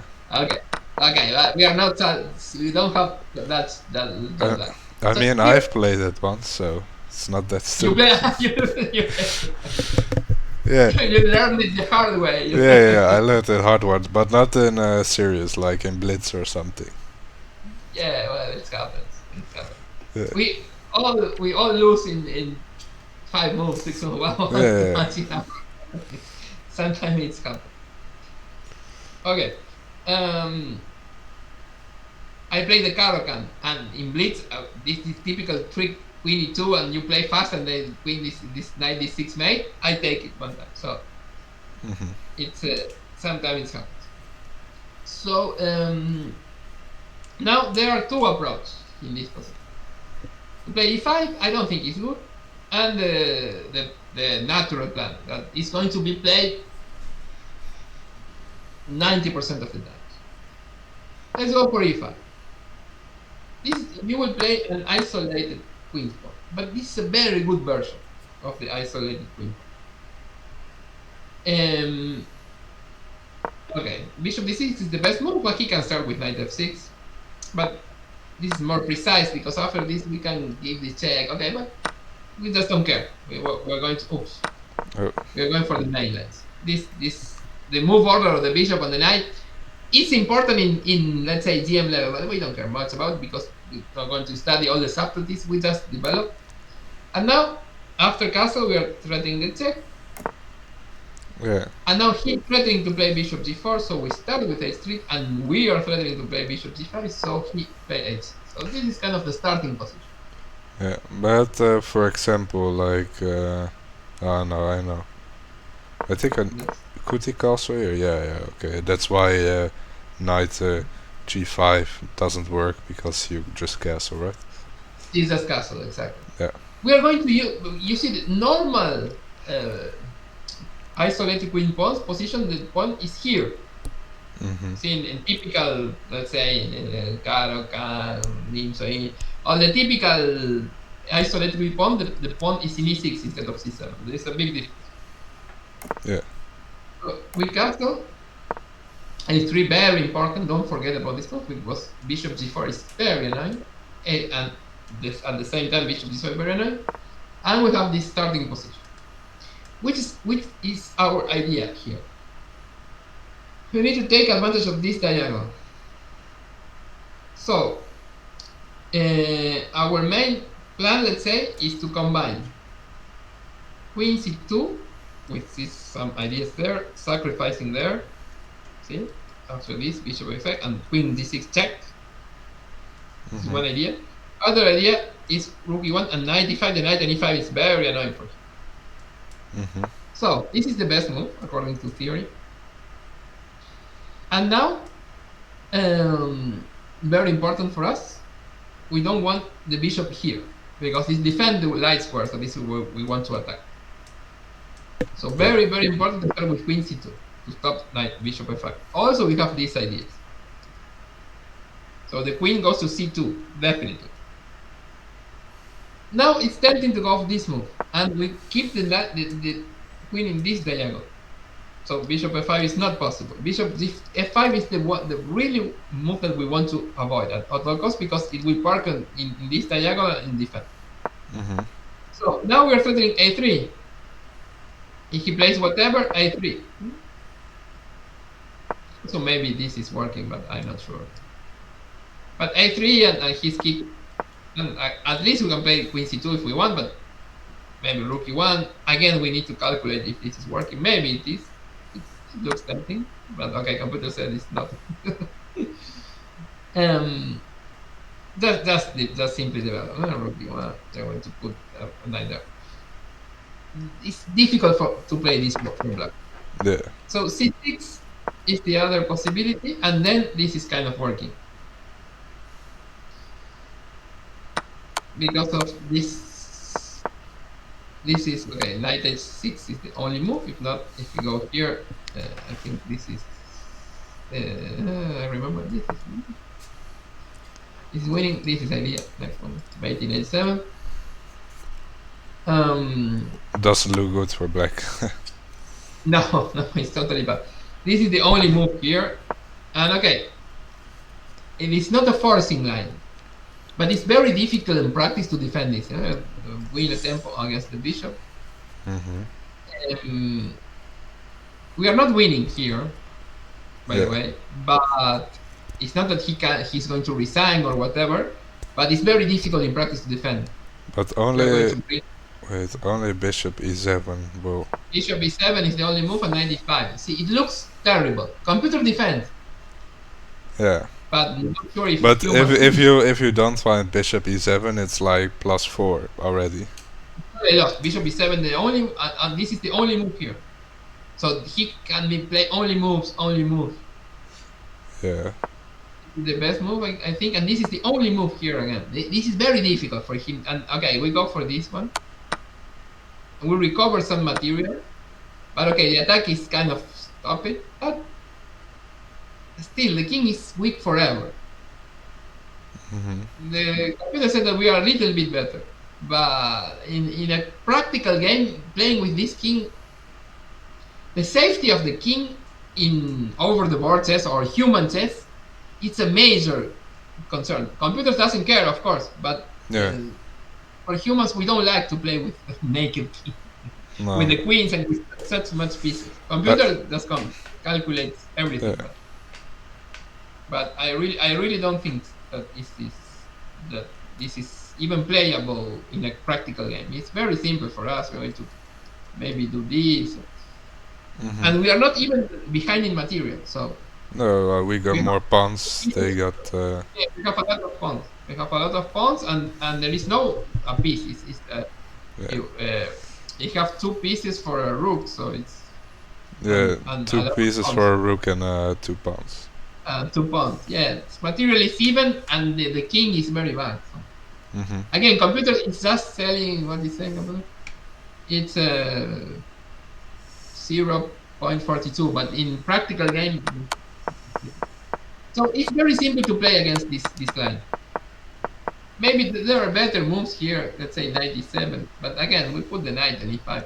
So you just sacrifice on h6. That's so.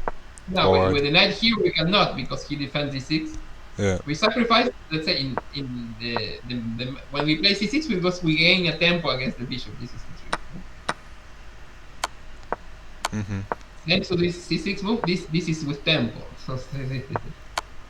I think that maybe against other move, let's say something like this. I'm not sure. This is the computer says it's not working because knight e4 doesn't come with tempo.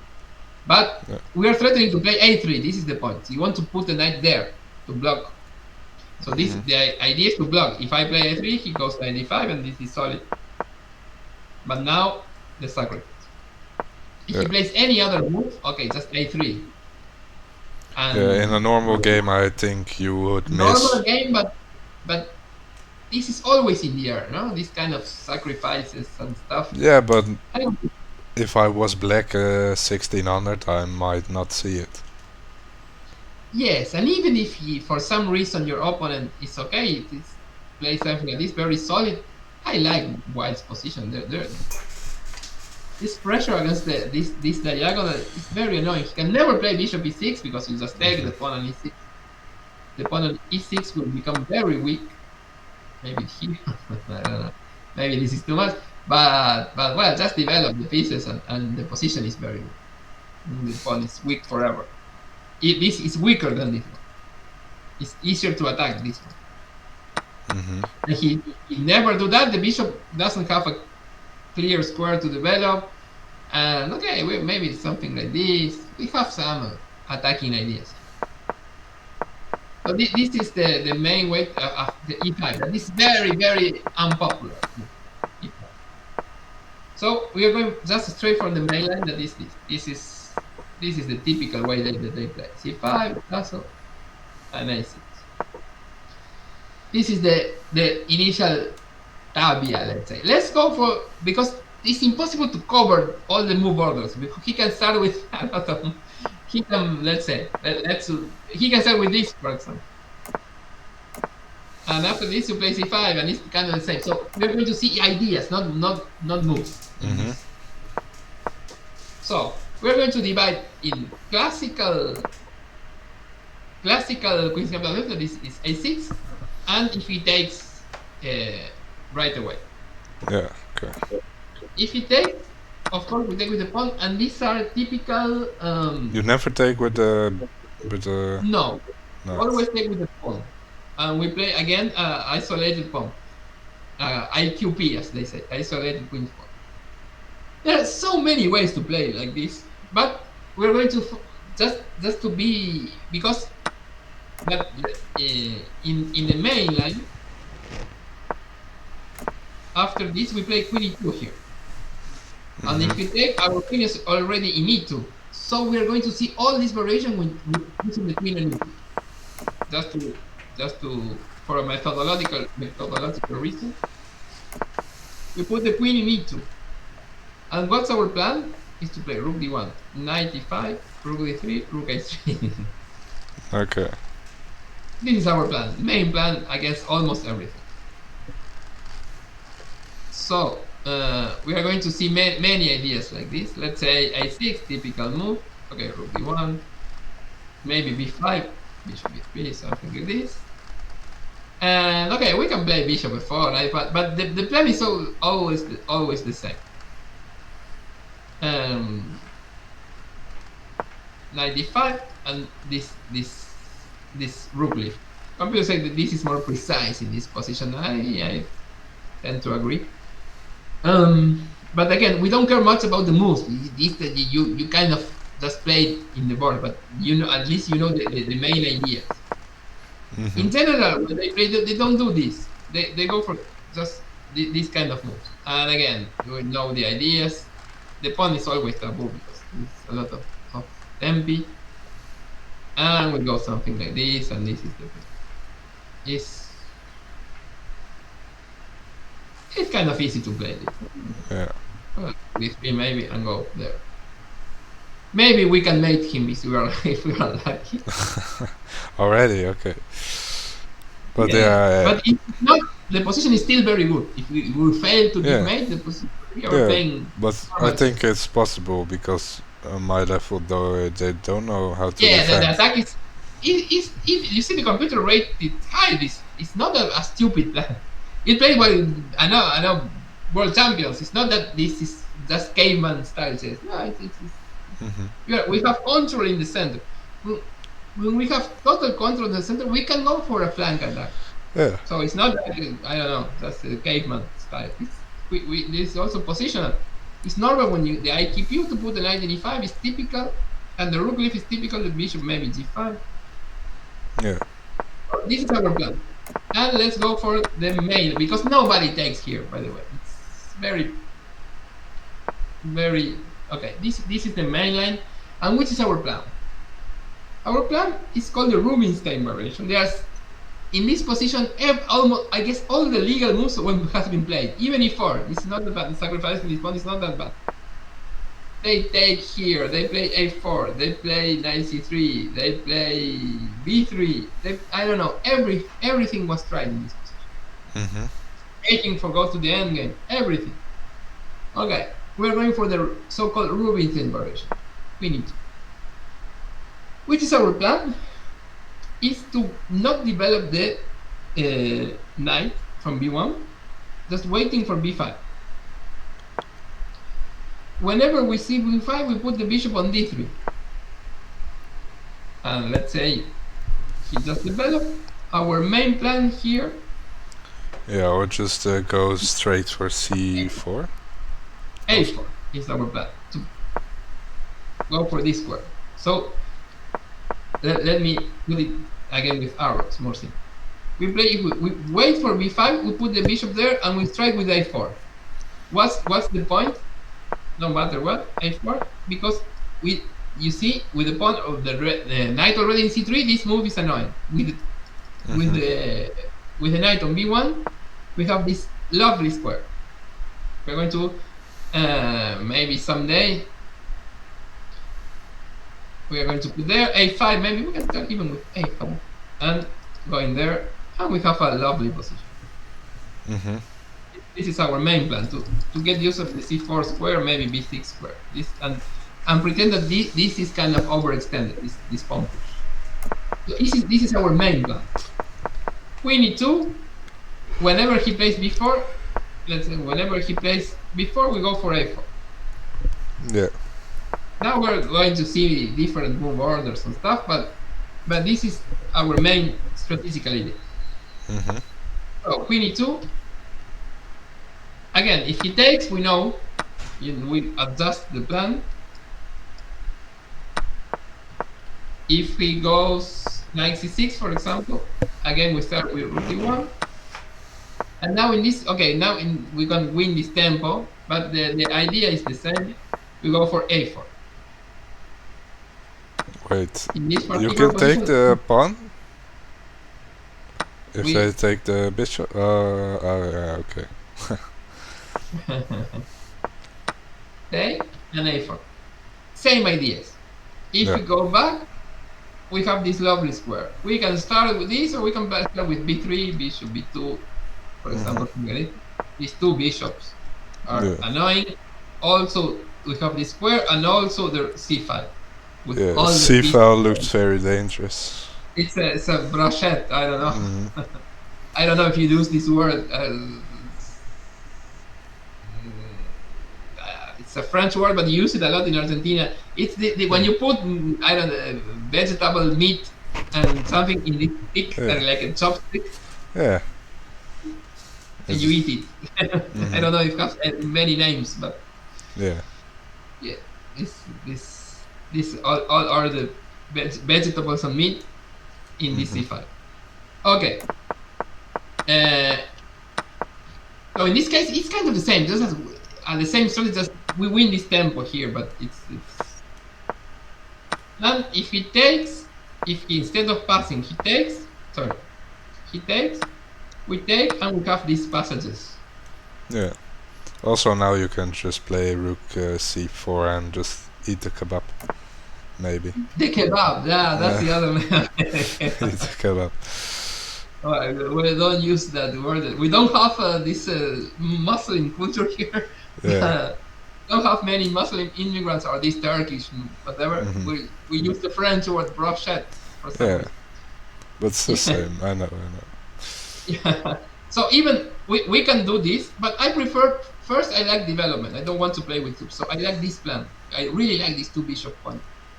Let's say he removes the brochette, the kebab, but now you see these two. I really love this pointing, and then the rook is coming. Maybe it's okay for him, but I really like.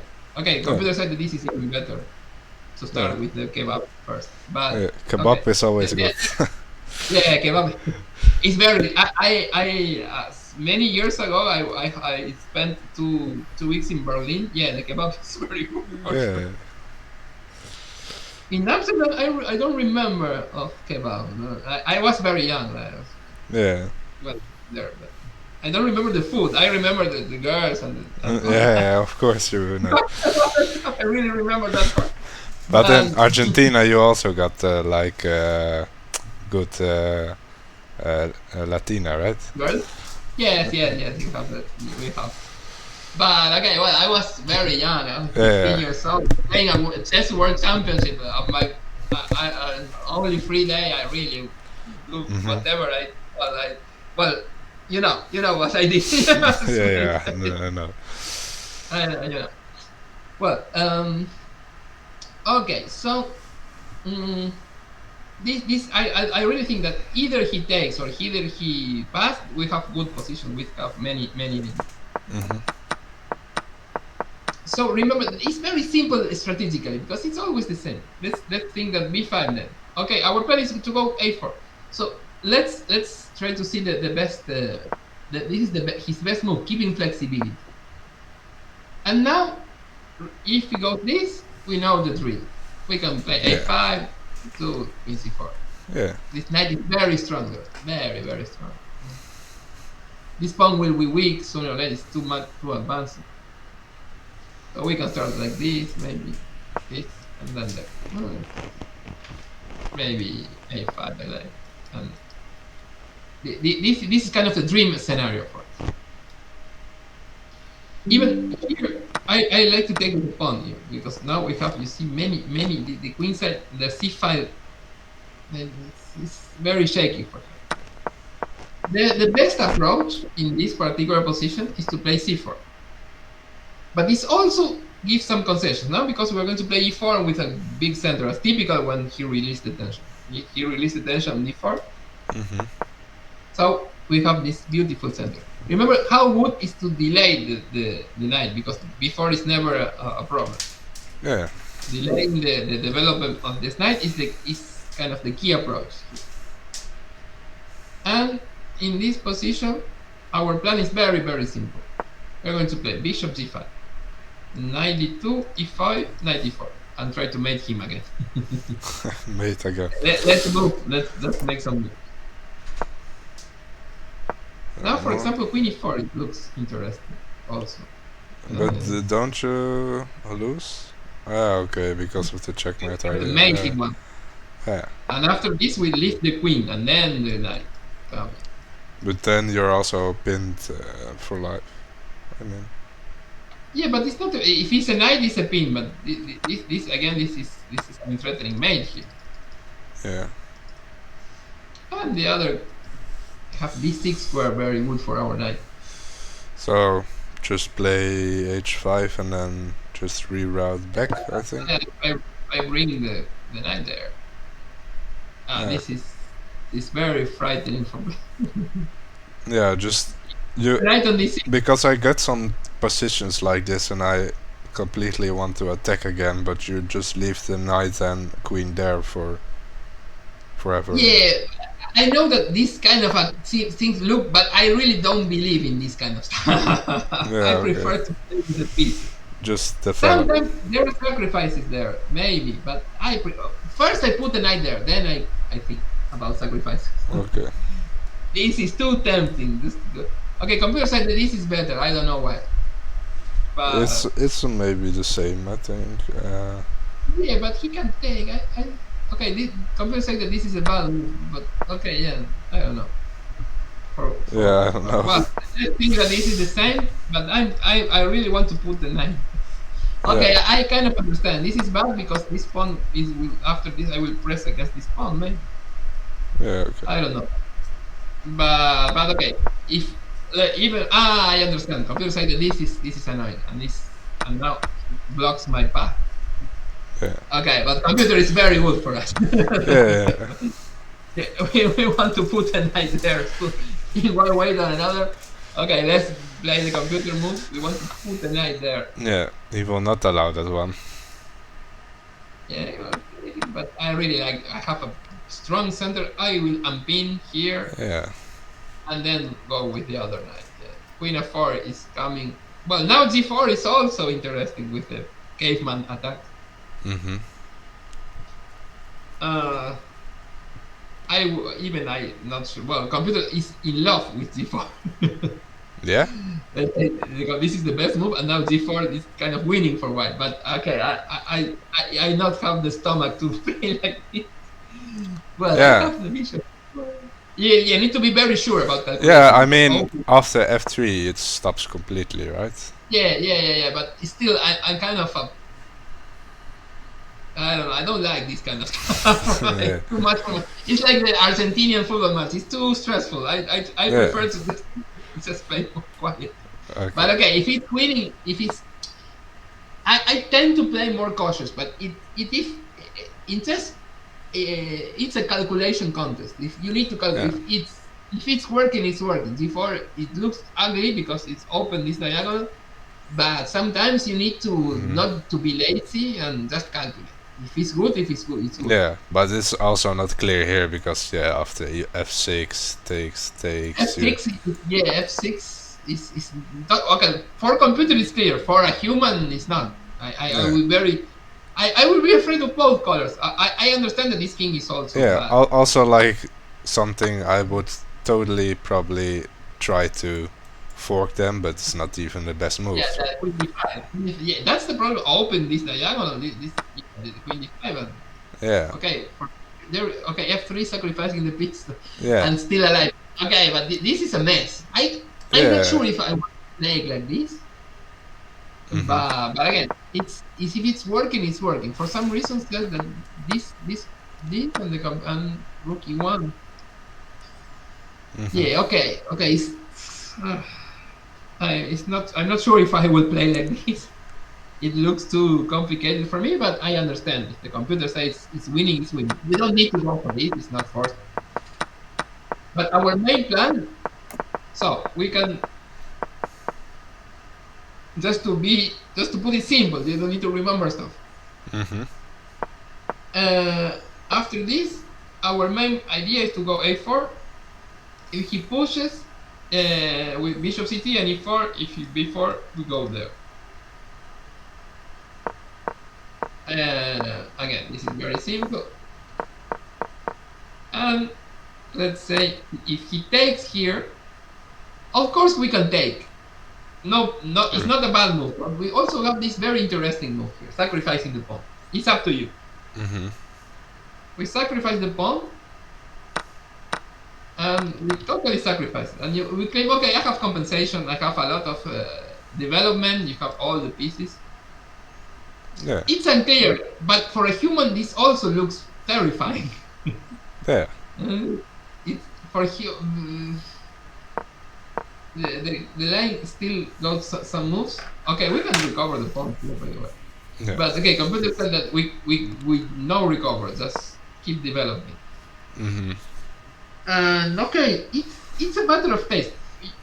Again, here we just can take, and we know how to play this position.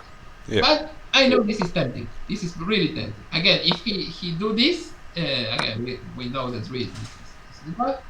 And if he takes, we can sacrifice the pawn. And it looks scary for black. Even without. We don't need computer lines. It looks scary. The computer says it's equal 0 zeros, but in chess it's way more to attack. And so yeah. Also, like right now, for example, it says this, right? But most of players would probably just go right for the castle. Yeah. Okay, and for some reason this is not a good 95, and now it looks like he's busted. It's very difficult to play this position for black. He needs to be a very good player. Yeah, that is terrifying, by the way. Yeah, just now needs to move the queen again. You get a lot of tempo, but if for some reason black can defend, then if he survives, but this pawn is going to fall if he survives. Yeah. So at least he needs to develop one of these two pieces, and maybe the computer said this is the best move. But yeah, this looks terrifying. But if he survives, he will be mostly in this position. He will be a pawn up. But he needs to survive. Yeah, queen b7 also only move. Only move, yeah. And now this is a difficult move for I will just play knight c3. Okay, knight c3. Yeah. And okay, these ideas, yeah, knight c4 looks tempting. Also, just take and some sacrifice one moment.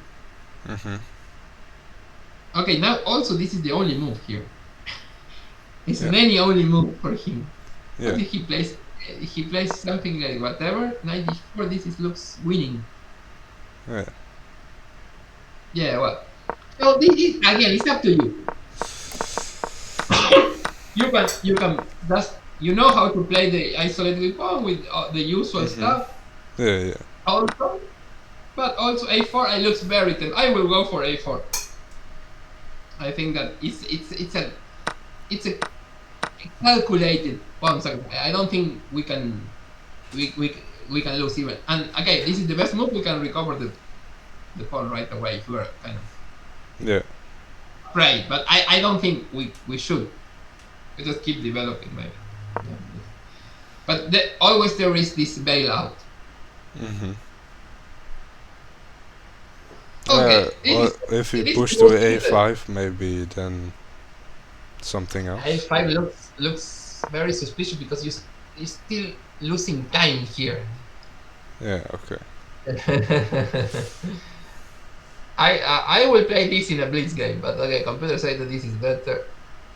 Yeah, the problem is that it's uncomfortable for you to develop the piece.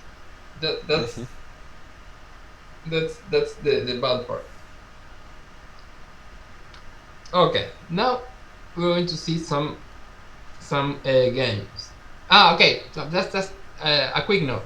I in the FIDE, I don't think that we need to cover this in person because there are simple lines, but in the FIDE you will see the miscellaneous stuff or the very silent. This is called the Baltic defense. It's very bad.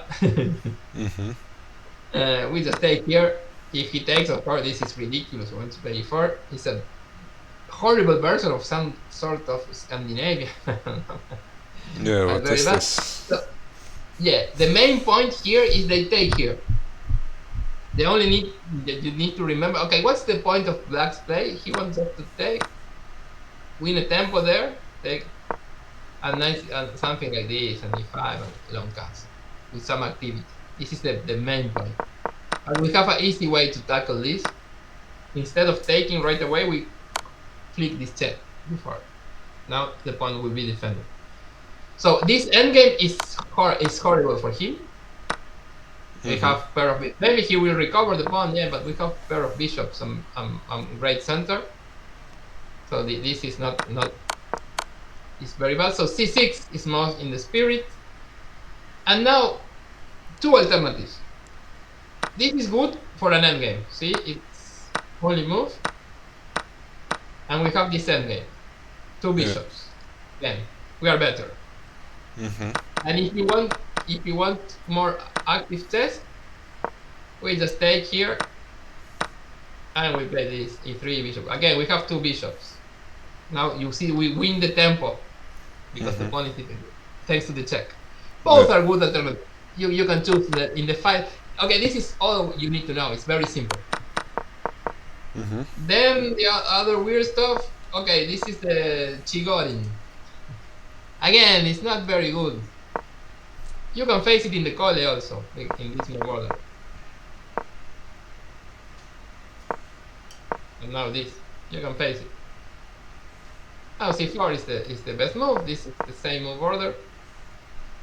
And now the most important thing. Okay, I will try to explain what's the idea of the Chigorin.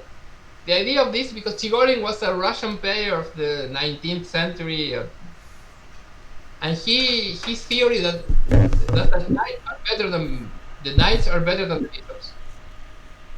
So his main plan, let's say, was to play something.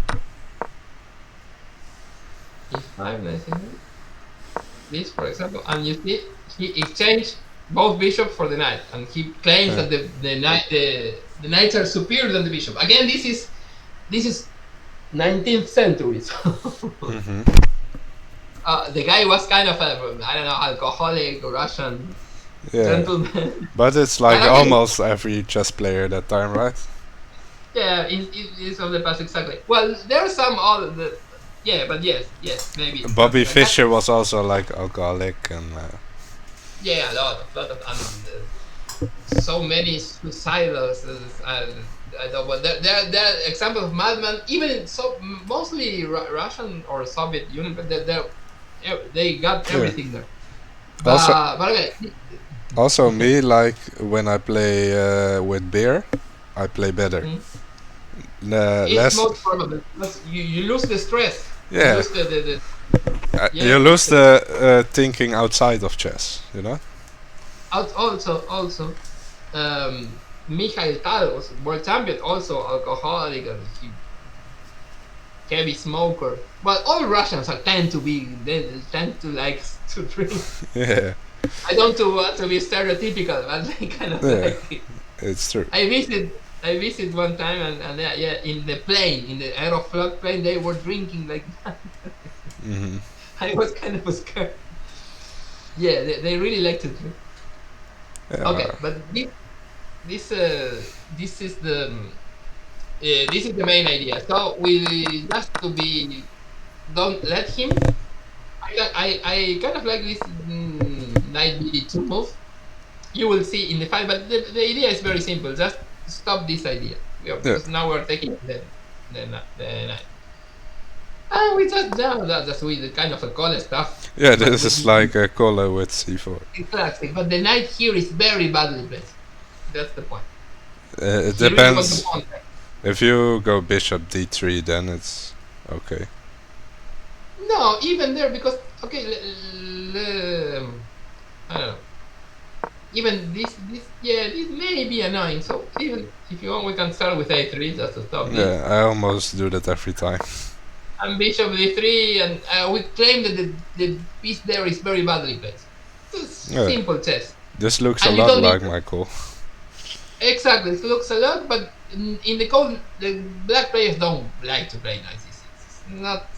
I see it common, but most of the time after they play like c5 or something. Exactly, because this is blocking the c pawn, and this is lose a lot of coordination. The knight will be there, and the pawn on c6 is totally normal. The knight on c6 in general is a bad idea. Blocking the c pawn, also blocking the c pawn is not collaborating in the center. It's not letting the queen develop, and the knight is not doing much here. It's totally dominated. Doesn't look. And also the c file is going to open. And the knight is even worse there whenever the c file opens. This is the famous Sicilian stuff. Well, just I know it doesn't have too much, but let's play an either. We forced with knight c6. We forced knight c3, and let's say later this knight is not very well placed. If we push. Let's say we put the rook here and the queen here, the knight is behind the c pawn. The c pawn in general in many openings is not that good. Okay, this is a Sicilian. It's not that, but this is one of the main ideas of the Sicilian is to force the knight to c3 in the semi-open file. This is exactly what is happening in this. Again, in this kind of position. Finally, okay, there are two main, the other shitty stuff. The other is this gambit is the Alvin counter gambit, and it's very simple. This is only one idea here. If you play e3, it's a bad move because of this check, and this is good for him. But the only need to remember is that to play g3, and this is very annoying for him. Okay. So only in this case you play g3, or yes, only after this saga. We are pawn up. The main ideas here is that they want to play something like this and this weird stuff.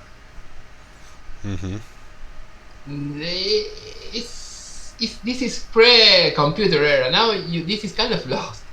Queen b3 is very interesting, and after this we have many moves here. E6, By the way, something like this also, whatever they want, we have this e6. For example, after this move, we are winning. We are in a typical fashion. This trick is so common. Yeah, if he push and then. Yeah, e6. He cannot take with the queen. He cannot take with the pawn. Only this one, and now very simple. By the way, that supposed to be here. If he takes with the queen, we have the fork here. If he takes with the pawn, he loses the bishop. So only move. And now we get use of this terrible good bishop. I see the trick. You can play knight e5 with checkmate idea if you take. This is free signal. So again, this caveman style opening with just fianchetto, and when he castle down, we can queen b3. Also, we can push here. Our attack is stronger. We don't care if he recovers the pawn. Let's say he instead we go for some or restraint strategy. Again, we go something like this. And if one day he recovers, we don't care. Let's say just let him recover the pawn. We don't care. We just have more attack. This bishop is very annoying.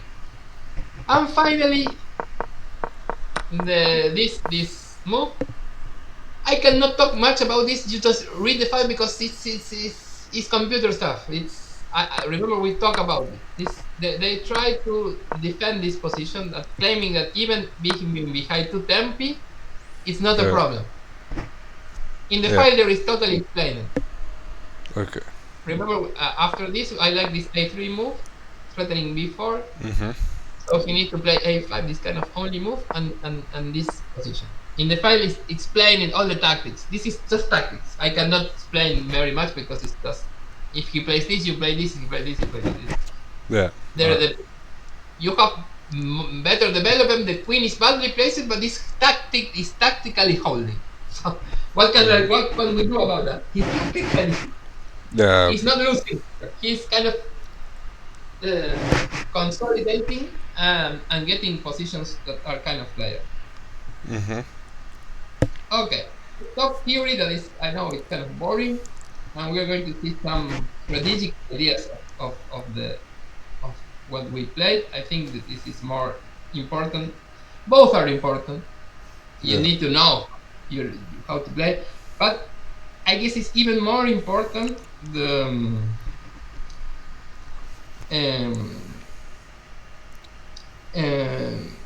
understand the ideas. Maybe also to like close this white's repertoire. We can do a practice game for the opening. Yes, of course. We can do some blitz games, or this that you play one move a day or something like that. This is the quality of the games are higher. I think that is kind of boring. But blitz is okay. Whatever you want, we can do it. Blitz is okay. If you like, I prefer blitz. I think, but because we just are testing the opening, so I think that a few blitz games, it's going to be very, very well. Also, play a lot of blitz to try to understand this. We just finished with some games. We can play blitz in other times. Not in the class. Let's say I don't going to charge you. Whatever. We can play blitz when we finish or any other time. It's okay. We just let me know and we play some blitz. Okay, sure. Let me because my computer is a mess. Usual.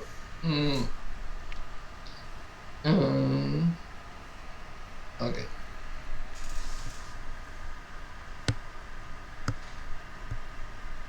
We're going to see this is typical.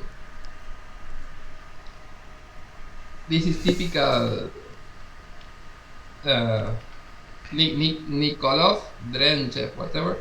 I don't know them, but both are GMs. This is typical position that we are going to get in the here endgame. typical when you see put the knight on c5, he take, we take with the b pawn, and maybe we're going to force him to play there, and we're going to this c6. Yeah. So typical position. And now very important. Okay, sooner or later he is going to play b6. We are going to take.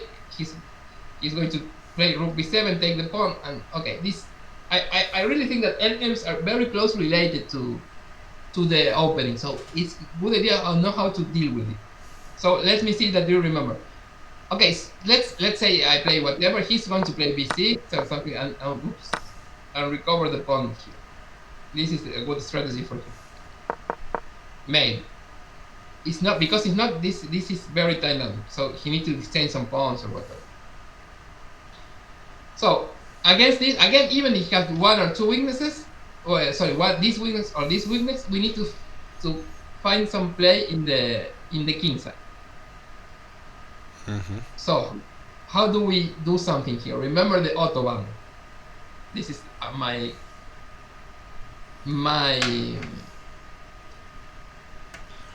hint here. So for now, I think in endgame it's good to get your king evolve. Very good. And very good. Now you cannot. Remember the autobahn for the king. It's not we are going there. Nothing is there. Yeah, then just something like h3. Very good. You totally get it. h3. You see, this move is always useful. Also, the two weaknesses. We need to do something in the king side. This is not enough. Yeah, we need to push here and also have the autobahn, but also g4 is kind of restraining him and try to provoke a weakness. So h3 is a good move. Okay, now wait, just this is the autobahn. Remember that for joining the party. And g5. Okay, this is a concession. He stops our road to the center, but it's kind of a concession. Yeah, but he creates another weakness, I think, for himself. This is the other, exactly. h6 is the other weakness. Now we kind of have two. And remember one very important thing. Okay, now just play some moves. So this is our weaknesses. Important, one thing. To press, we need one pair of rooks. We never exchange. Remember, that's what, if you take both rooks, it's very easy draw. The rook is vital to press here and press here. Yeah. And the offensive side is easier for go for one weakness to another. This is the important thing of the attacking side. It's easier to go from one side to another. So it's the ideal situation, and the two weaknesses are very as much as far away one from another, because again, very easy for us to go from one side to another, not for the defending side. You see, the rook is very limited. Very difficult for the rook to go for the other side. Okay, h4. We go maybe take, maybe to pass, because this is our main weakness. Okay, he goes for this. Sometimes he really needs to go this to activate the rook. We just take. And now, very, very important. It is not his move important, but the most important thing is that you understand that you will never exchange the rooks. Never. So he starts with this move, but doesn't care. The important thing is that you don't. We can do any other stuff here, and when he takes, we don't, of course. But the important concept is you never exchange the rooks. So something like this. Go to e7 maybe. Very good. We go to e7 now. Okay, why not? They say why not to b8? Because we don't want to exchange the rook. We can do this one. Sorry, here. So he have this kind of good way. And you pin also a piece for now. Exactly. Here the most active. We win the pin. Still, this is not that simple. I will shut down. It is not that simple. We still need some accuracy. Yeah. Okay, he played queen d6, and now very important. We have these positions are all about, let's say, patience, and not to rush. They're complicated plans to follow.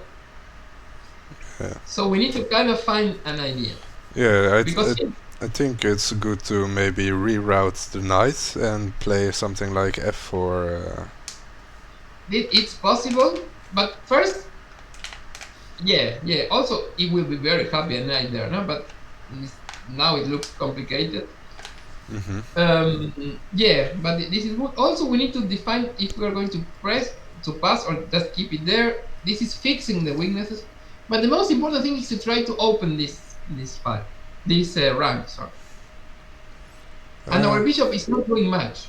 This is an important factor here.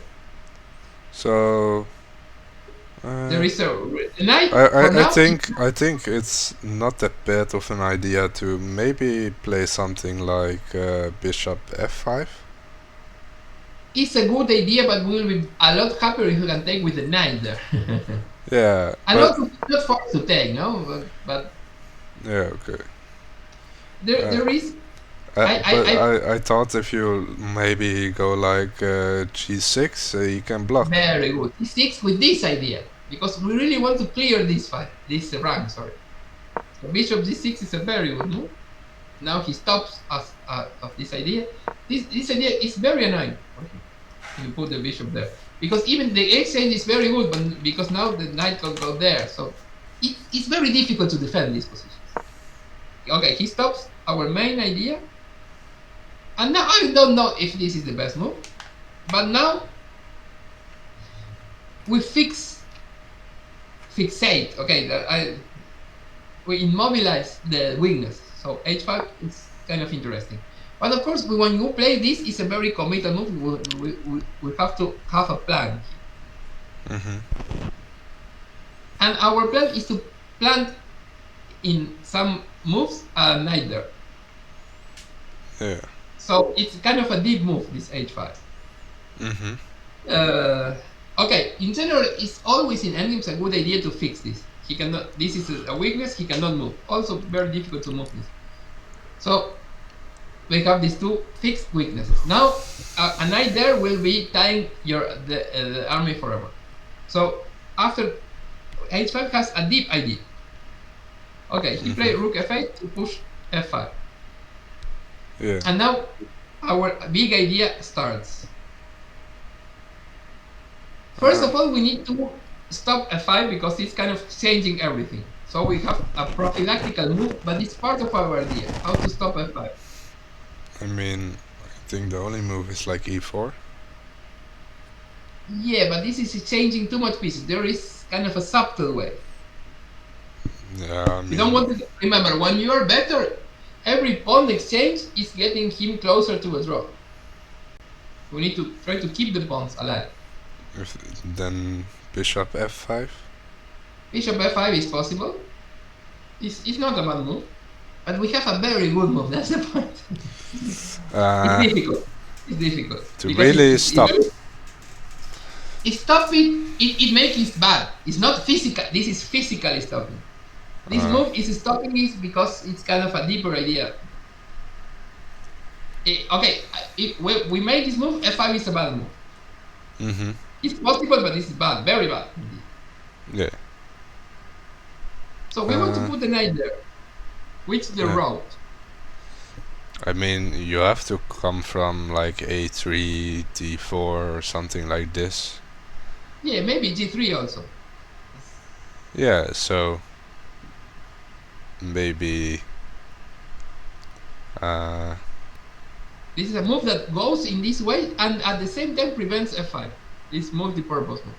Very good move, by the way. Really? Yeah. I mean, it's not h4 that should be not possible. No, this is not.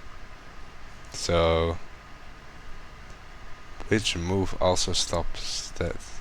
Stops in a subtle way, no? Because yeah. Even, let's say you want to play something like this and takes, where the knight will be very happy after take with the pawn there. Where we want to put this one? Yeah. Okay, let's do this. Where we want this guy? I would say on e6 or something, or g6. It's good. Also here. It's also good, yeah. Yeah. The main thing is to attack this guy. Ah, okay. So just h2. It is. Very good. Knight h2. Now f5 is losing. He's losing a pawn. Simple. Take. And we finally get to the h6 pawn, the other weakness. So it's not only preventing f5. We really want to go this exchange here, and there. This is our main plan. Yeah. Okay. Because all our efforts are aimed to go for this h pawn. So believe it or not, the game ended just a few moves. Okay, if we go there, knight f1, we go. Remember now, f5 is not a threat. This is our plan. He play like this. Simply knight h2. Well, he repeat because they repeat a few moves because it's time travel. But okay, our main plan is this. Remember now he cannot take because g4. Yeah. King f3, clearing the path. If he takes, he loses the h pawn. Okay. He play knight f8. Just to play something, I guess. And now very simple. How do we win this? The game lasts 3 more moves. We want a knight there. We want to attack this pawn. This is the main pawn.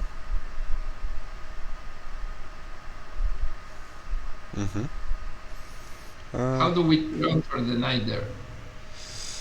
How do we do? 3 moves and black knights.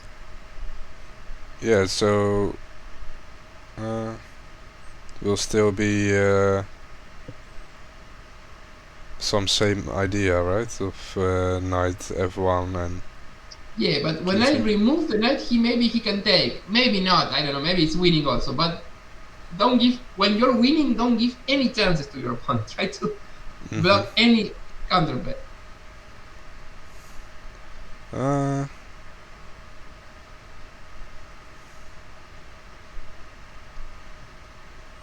You need the knight on h6. You want the knight and f5. This is our dream.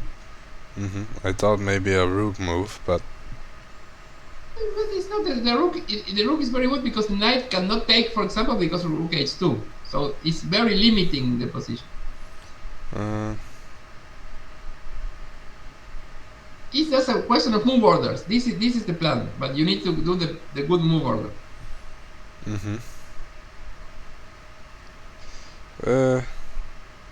Maybe just first take the bishop then. Very good. First take the bishop. He cannot take with need to take with the king, and then very simple.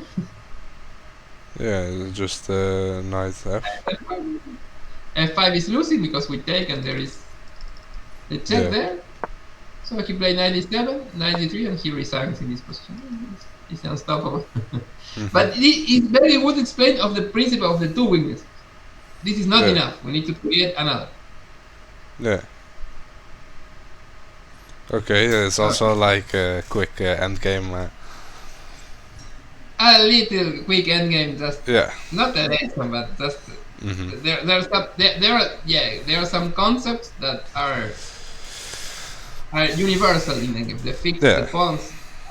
We can do a small quick general idea how to play the endgame. Yeah, just for now opening. Opening is much more important, but this endgame is opening related. That's the point. It's a typical endgame that you are going to kind of play. This the Carlsbad pawn structure. Remember, this is not enough. We need to search for something in the center. Okay, just one Slav ideas and we finish for today. We can play Blitz after the Spain game if you want. Yeah. Or you can play right away here. But I prefer that you study a little bit. So because now I think that you're not going to play the good moves because you just are not. Well, maybe in the Queen's Gambit, yes, but not, of course, not the Slav and not the. We can play a Queen's Gambit, but not the other. Let me go for Slav games. We are going to follow Kramnik.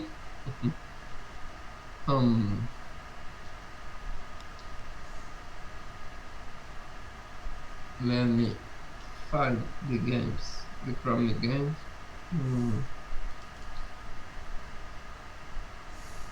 Where I have this. Here it is. Okay, some typical ideas in this object. Okay.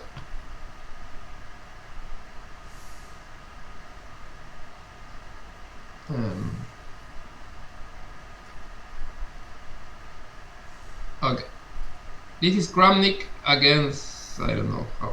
It's very difficult name. But remember, you remember when they keep the bishop close, we go for an attack. Yeah. So remember this. Okay, maybe b2 just to stop knight c4. But the most important thing is we play in the king side. See, we go for this plan. With the bishop is in d7. A3 typical moves just to play before. b2 just stops knight c4. And when the bishop is there, it's very difficult for us to make progress because the bishop is kind of playing only in the queen side. So we switch to the king side and we go for this plan. We're going to try to do this. Okay, now d6 because f5 is also a threat, opening the position. So we use this kind of also very cold style play, and we go d4, and this is almost winning. This is we go for a king side attack when this is Kramnik. Okay, I really, for some reason it's Ulm, I don't know. Ulm, Ulm, whatever. Him. Now f5, g5, everything is threatened. This the computer said is +1, but in over the board says this is too much. Just to see how we finish. Yeah, well, computer doesn't like all these moves, but yeah, simple. Go for an attack. We don't care. You can also. Yeah, I don't want to put too much effort in this because we know we're winning. So yeah, you can just take the knight and play g5 right now. Yeah, right? yeah, there. I don't know. Kramnik is kind of playing with the guy. And take and g5. Bishop e2 is for that. Yeah, bishop e2. The idea is to take and g4, and now the bishop is ready to go there. But I don't know why he's not doing that. maybe he's so winning that he can do whatever. But I think that this is over. Yeah. What do you do? He played b5. That's kind of toying with the guy. I don't know. Well, yeah. Also it's a good move, but the other is. No way. Finally, he did. Yeah. This is over. Okay, but remember, not that important the game, but it's the ideas. When they keep the bishop locked down, we go for the king side. Yeah. Okay. And again, we are going to see many Kramnik ideas in this. Well, a few Kramnik ideas in these kind of positions.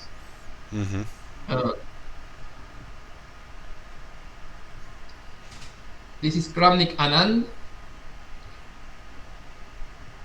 We will see very familiar position. And this is another tactical idea that you need to remember because it's very common. And if Anand falls for it, okay, this is our position. Yes, this is what we play. Everything is what we play. Okay, let's slowly. Remember, a6, we go rook c1. This is Kramnik with white, Anand with black. Rook c1.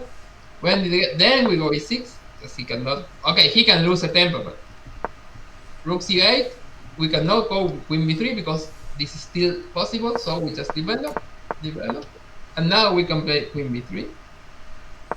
And he goes for this. Yeah. Now, in this position, I will here. Kramnik win in one move. I mean, it's that I see the move, but I don't know if I will find it. It's not very difficult. Yeah, I mean, you just let the knight only be defended by the rook, but then you also need to play something else, right? Okay, let's go a little bit back. So remember when let's go here. Remember? With the knight cannot go back. Queen b3 is always annoying because this move, now this check, he cannot block with the bishop. No. He cannot play b5, of course, because of this. He can resign. So okay. Anand say, okay, I fuck it up. I go back, no problem. But now there is a winning move, and it's very typical in these positions, and you need to find it. Black is white winning, sorry. Yeah, I mean, it's probably like taking on h6 and I'm playing the knight somewhere to double attack. Very good, this is winning. But if Anand, a world champion, falls for it, okay, still this resource. Yeah,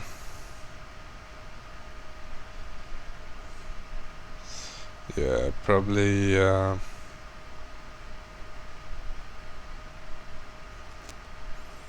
the queen b5 maybe. No. He takes with the rook, no? Yeah, so it does not work. I mean, I think you will just lose your queen by just taking on b7, then taking the queen, taking the knight, and then taking on h4. Yeah, this is yeah. This is decisive advantage. Yeah, so you just playing with the rook and then playing rook and knight and 2 pawns. Yeah, but it's 2 pawns, but especially the king is very badly placed. The game continue like this, rook c8 is threatened, and this terrible loss for an yeah, it's in 21 moves. He lost in 21 moves. So the exchange Slav, it looks quiet, but sometimes there are some tricks.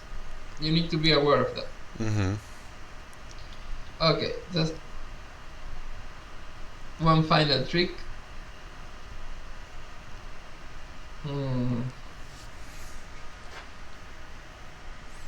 This is Kramnik with white against Aronian. So Kramnik wins a lot of games with this range.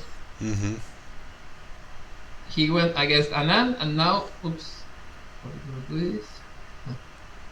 And now against Aronian. Okay, the evil bar is annoying.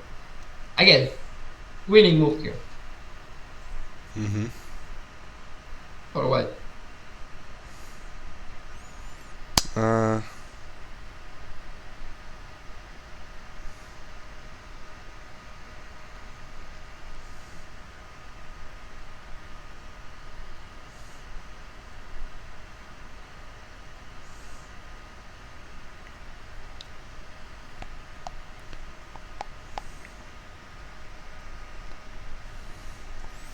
So let me see.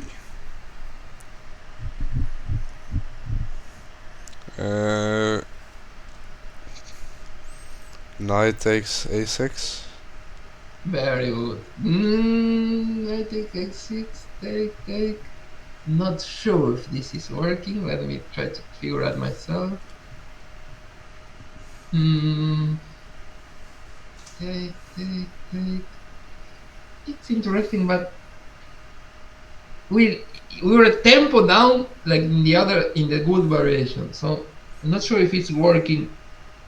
No, it's not working. No, I think it's not working because I think he's just in time to, let's say, maybe castle, and after this he's just in time to defend everything. But it's something very similar. Then it's b7, probably. b7. Then you win a tempo. You win a tempo here. That's the fun. Yeah. Okay. Yeah. You win a tempo. Rook d7 here, 95, and it's called. Oh really? I thought it was like queen a8 or something. Yeah, maybe also, but this is the queen is spinning here. So now he will recover there. Simple. Yeah, queen e8. Still, maybe he can defend here. Or 95, it's over. We recover this and recover it. We have the 2 extra pawns and it's over. Even with like the piece down. Yeah, okay. He can never take because of this.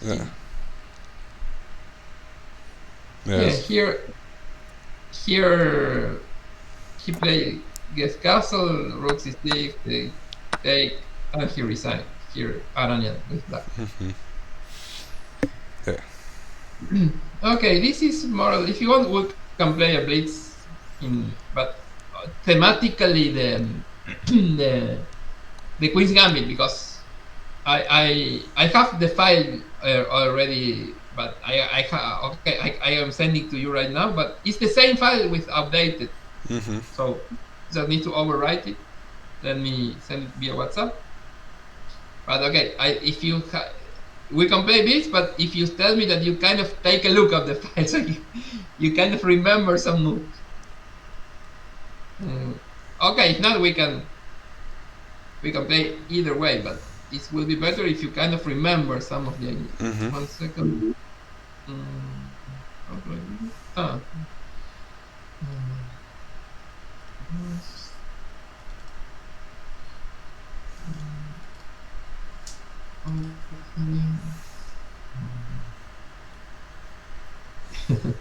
Yeah, I have kind of a stupid system to save my files, so sometimes I even forget about. I'm not very tidy with my files. Okay, here it is. Tools, backup. Okay.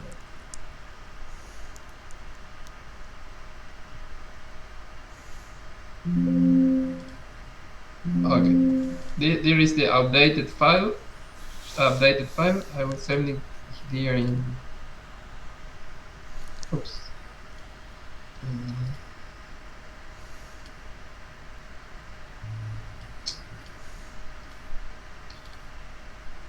There it is. Okay. None.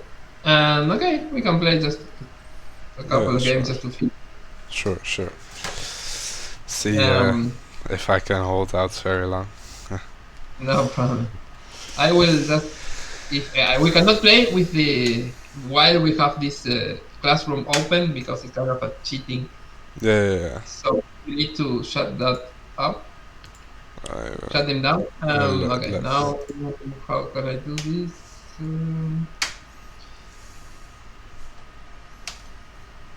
I need to challenge you.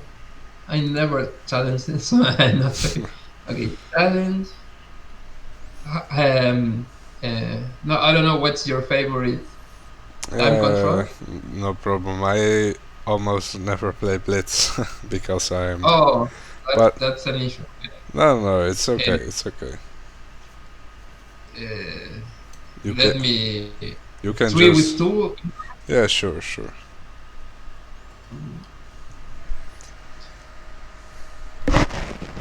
Okay, and you play white, so you can test the new. Of course. Okay, I think I made it. Yeah, it's working. Black. Oh, I am white. Sorry. Okay, let's abort. Okay. It's not that simple to do this kind of. Do I need to send you a request? No. I just okay. Now I yeah, there are so many options that you need to. Yeah. Okay. Oh, you did now with rating. Yeah. Now I got it. It's 3-0? No. It's 3-0? Yeah, but it doesn't matter. Okay. Very good.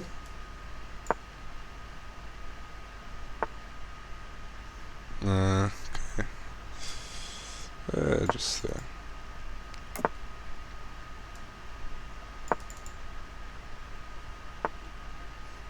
first play like h3. Very good. You're totally getting. I'm proud of myself.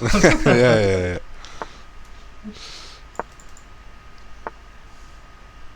So just cancel. Very good. Queen. Yeah, I think here's okay. Very good. This is the perfect square for it. Always put it there, not any other place. There. Yeah. So don't want to exchange the bishop. No, this is very and don't want to. I don't want if I take. I'm using arrows, but you can see you cannot take. You don't want to miss. Ruin your pawn structure. So never allow this knight take f4, no? Because you need to keep the pawn structure like it is. Yeah. Okay, now it's difficult. You said if the bishop comes there, just take. Yeah, you just take. And now you need to put in motion the majority. Very good. This is the way. Okay.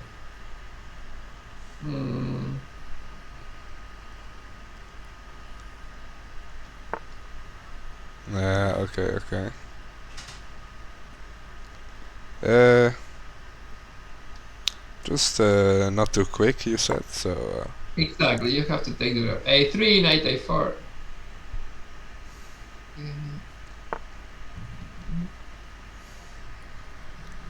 So, now it was, I think, just put very good. It.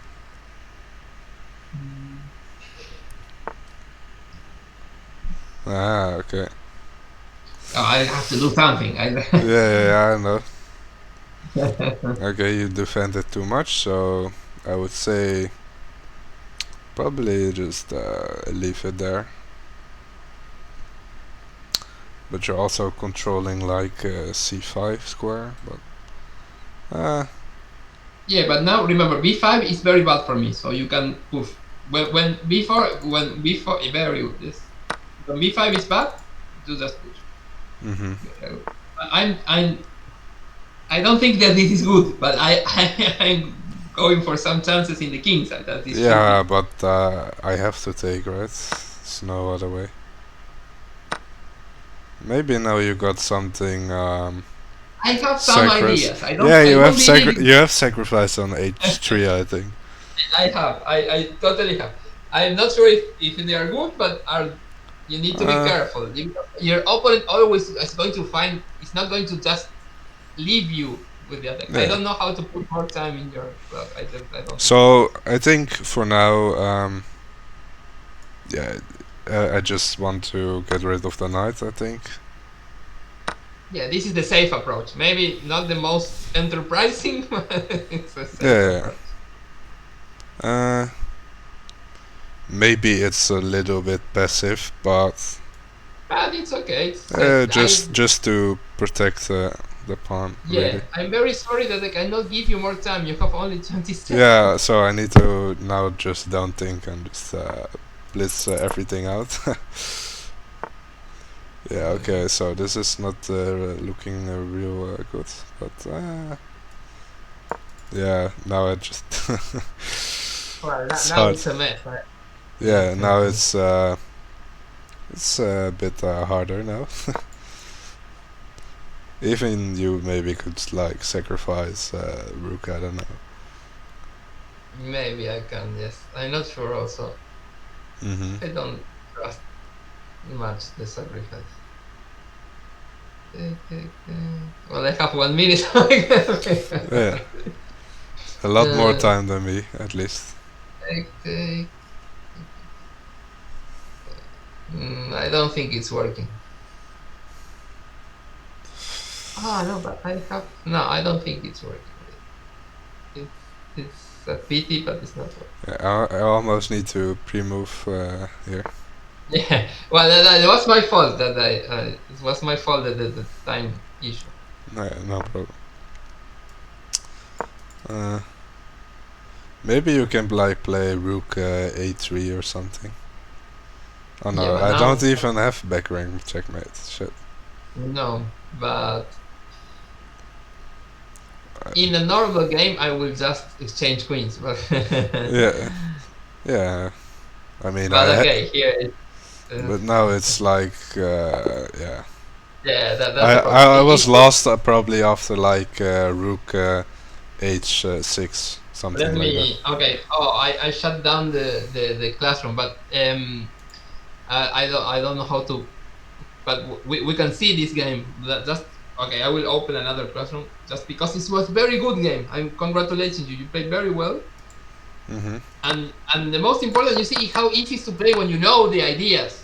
Even if 3-0 is too short for you, Mm-hmm. you're not used to it. Yeah. But let me. Okay. It wanted to take the knight in the middle, but really with the bishop and not with the knight. I did. We can see this, but yeah, I don't think it was such a bad idea. But okay, I will send it in here in test.com a new classroom, so I can load that game.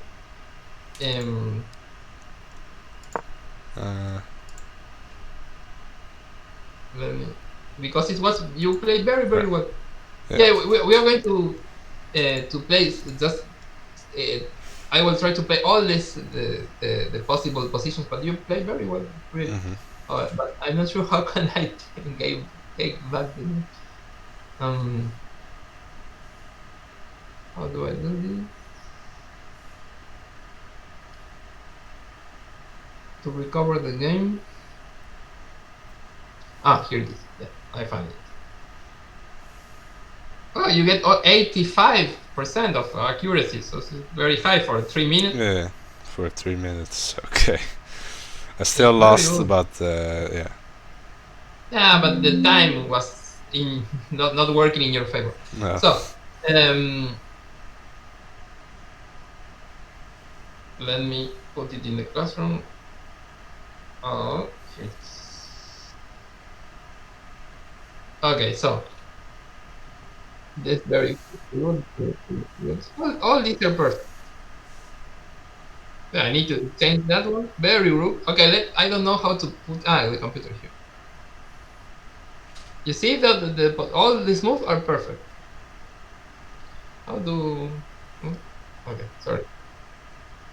A5 is a typical move. Very rook, very well. We can start A3. Rook C1 is the same. Okay, my idea is to go something like this. Computer said that this is better, but A3 is the second computer move, so very well. Yeah. Remember always this idea. Remember when they push A5, this square is also interesting. Yeah. A3, okay, 94. It's also I have to find some counterplay. If not, it's just letting you push the pawns. I need to do something. Yeah. And the best move according to computer is knight E2, but I think before is also well, computer said that knight D5 is annoying, maybe, but still knight A4 computer doesn't like. And so bishop xe4. Yeah, with the bishop. Yeah, the bishop. What's the point? The bishop. And let's say if you are very scared, always remember this is very safe for you. This move is kind of the key defender move. Computer think that this is winning, but I will be very afraid of the sacrifice. Yeah, for now it's not a thing because of the, the queen really comes in. Yeah, so I have this idea. It's not that simple. Yeah, but now I would say computer is very good calculating and say that this is holding, but the human in a 3 minutes game will be very afraid of it. So this is the computer approach. The human approach is always remember this idea, because now the sacrifice doesn't make sense, because now with the knight on g3 is defended, and also you have probably would go f4 and then king walk myself to the other side, something like that. Yeah, but this is simpler. This is how. Yeah, but you're still stuck somehow, Well, I wanted to play b5, but yeah, you don't have an attack here. That's the main point. How do you improve your attack? I want to play b5. I mean, it's only... No more check. His only point is maybe rook h, wait, h6 rook and then h6. And then... Where are you playing? Yeah, and then... d5. What is your final destination with the rook? Yeah, because h, here h6. It's just a check. It's just a check. It's not mate. Yeah. It's a check. The knight is very... Remember, my first teacher always said me that the knight is the best in Spanish. It's not knight, it's horse, by the way. So in Spanish, the horse is the best friend of the man, of the king. It's the best defensive piece. Yeah. It's very difficult to mate me with a knight near the king. So I just take the pawn, whatever. The knight is yeah, okay. So in general, when your opponent do these kind of things, we take with the bishop in general because we want the knight as a defender. Yeah. Still, I don't think it's a bad idea the taking this here and bishop f1. I think you are better here, but yeah, the couple we go this. It's a more rocky approach. Again, in a blitz game you don't play so solid. You go for attacks. But again, you are better here. But this with the knight will be a very good piece for you. Instead of this, a knight on f4, for example, will be very annoying for me. Yeah. Okay. Okay, but very good game, by the way. Very, very good. Yeah, of course. You totally understand this idea. This is the most important. I don't care about the results or whatever. It's you play very well. So congratulations, and we will play. I don't know 4, 6, but with different time control. We can. Yeah. And if you want, you want better quality chess. We can play this. I don't know how they call it. Daily, you mean? Daily stuff. It's okay for me also. This, of course, this is the best quality games. Yeah, of course. Okay. Whatever you want is okay for me. Yeah. Okay. Well, thank you for today again, and okay, I will see you Thursday for. If you want to play some leagues, I will be free after the Spain-France game. yeah. You need to watch. I don't have nothing to do. I don't want to charge you for the blitz game, so I prefer to do it not in the 3 hours. Yeah, okay. Time. Sure. We do the practice game in other moment that we are both free and yeah. Okay. You have some beers, some flavor. Yeah. So I have less stress. Okay. Okay. Okay. See you. Okay. Bye. See you. Bye.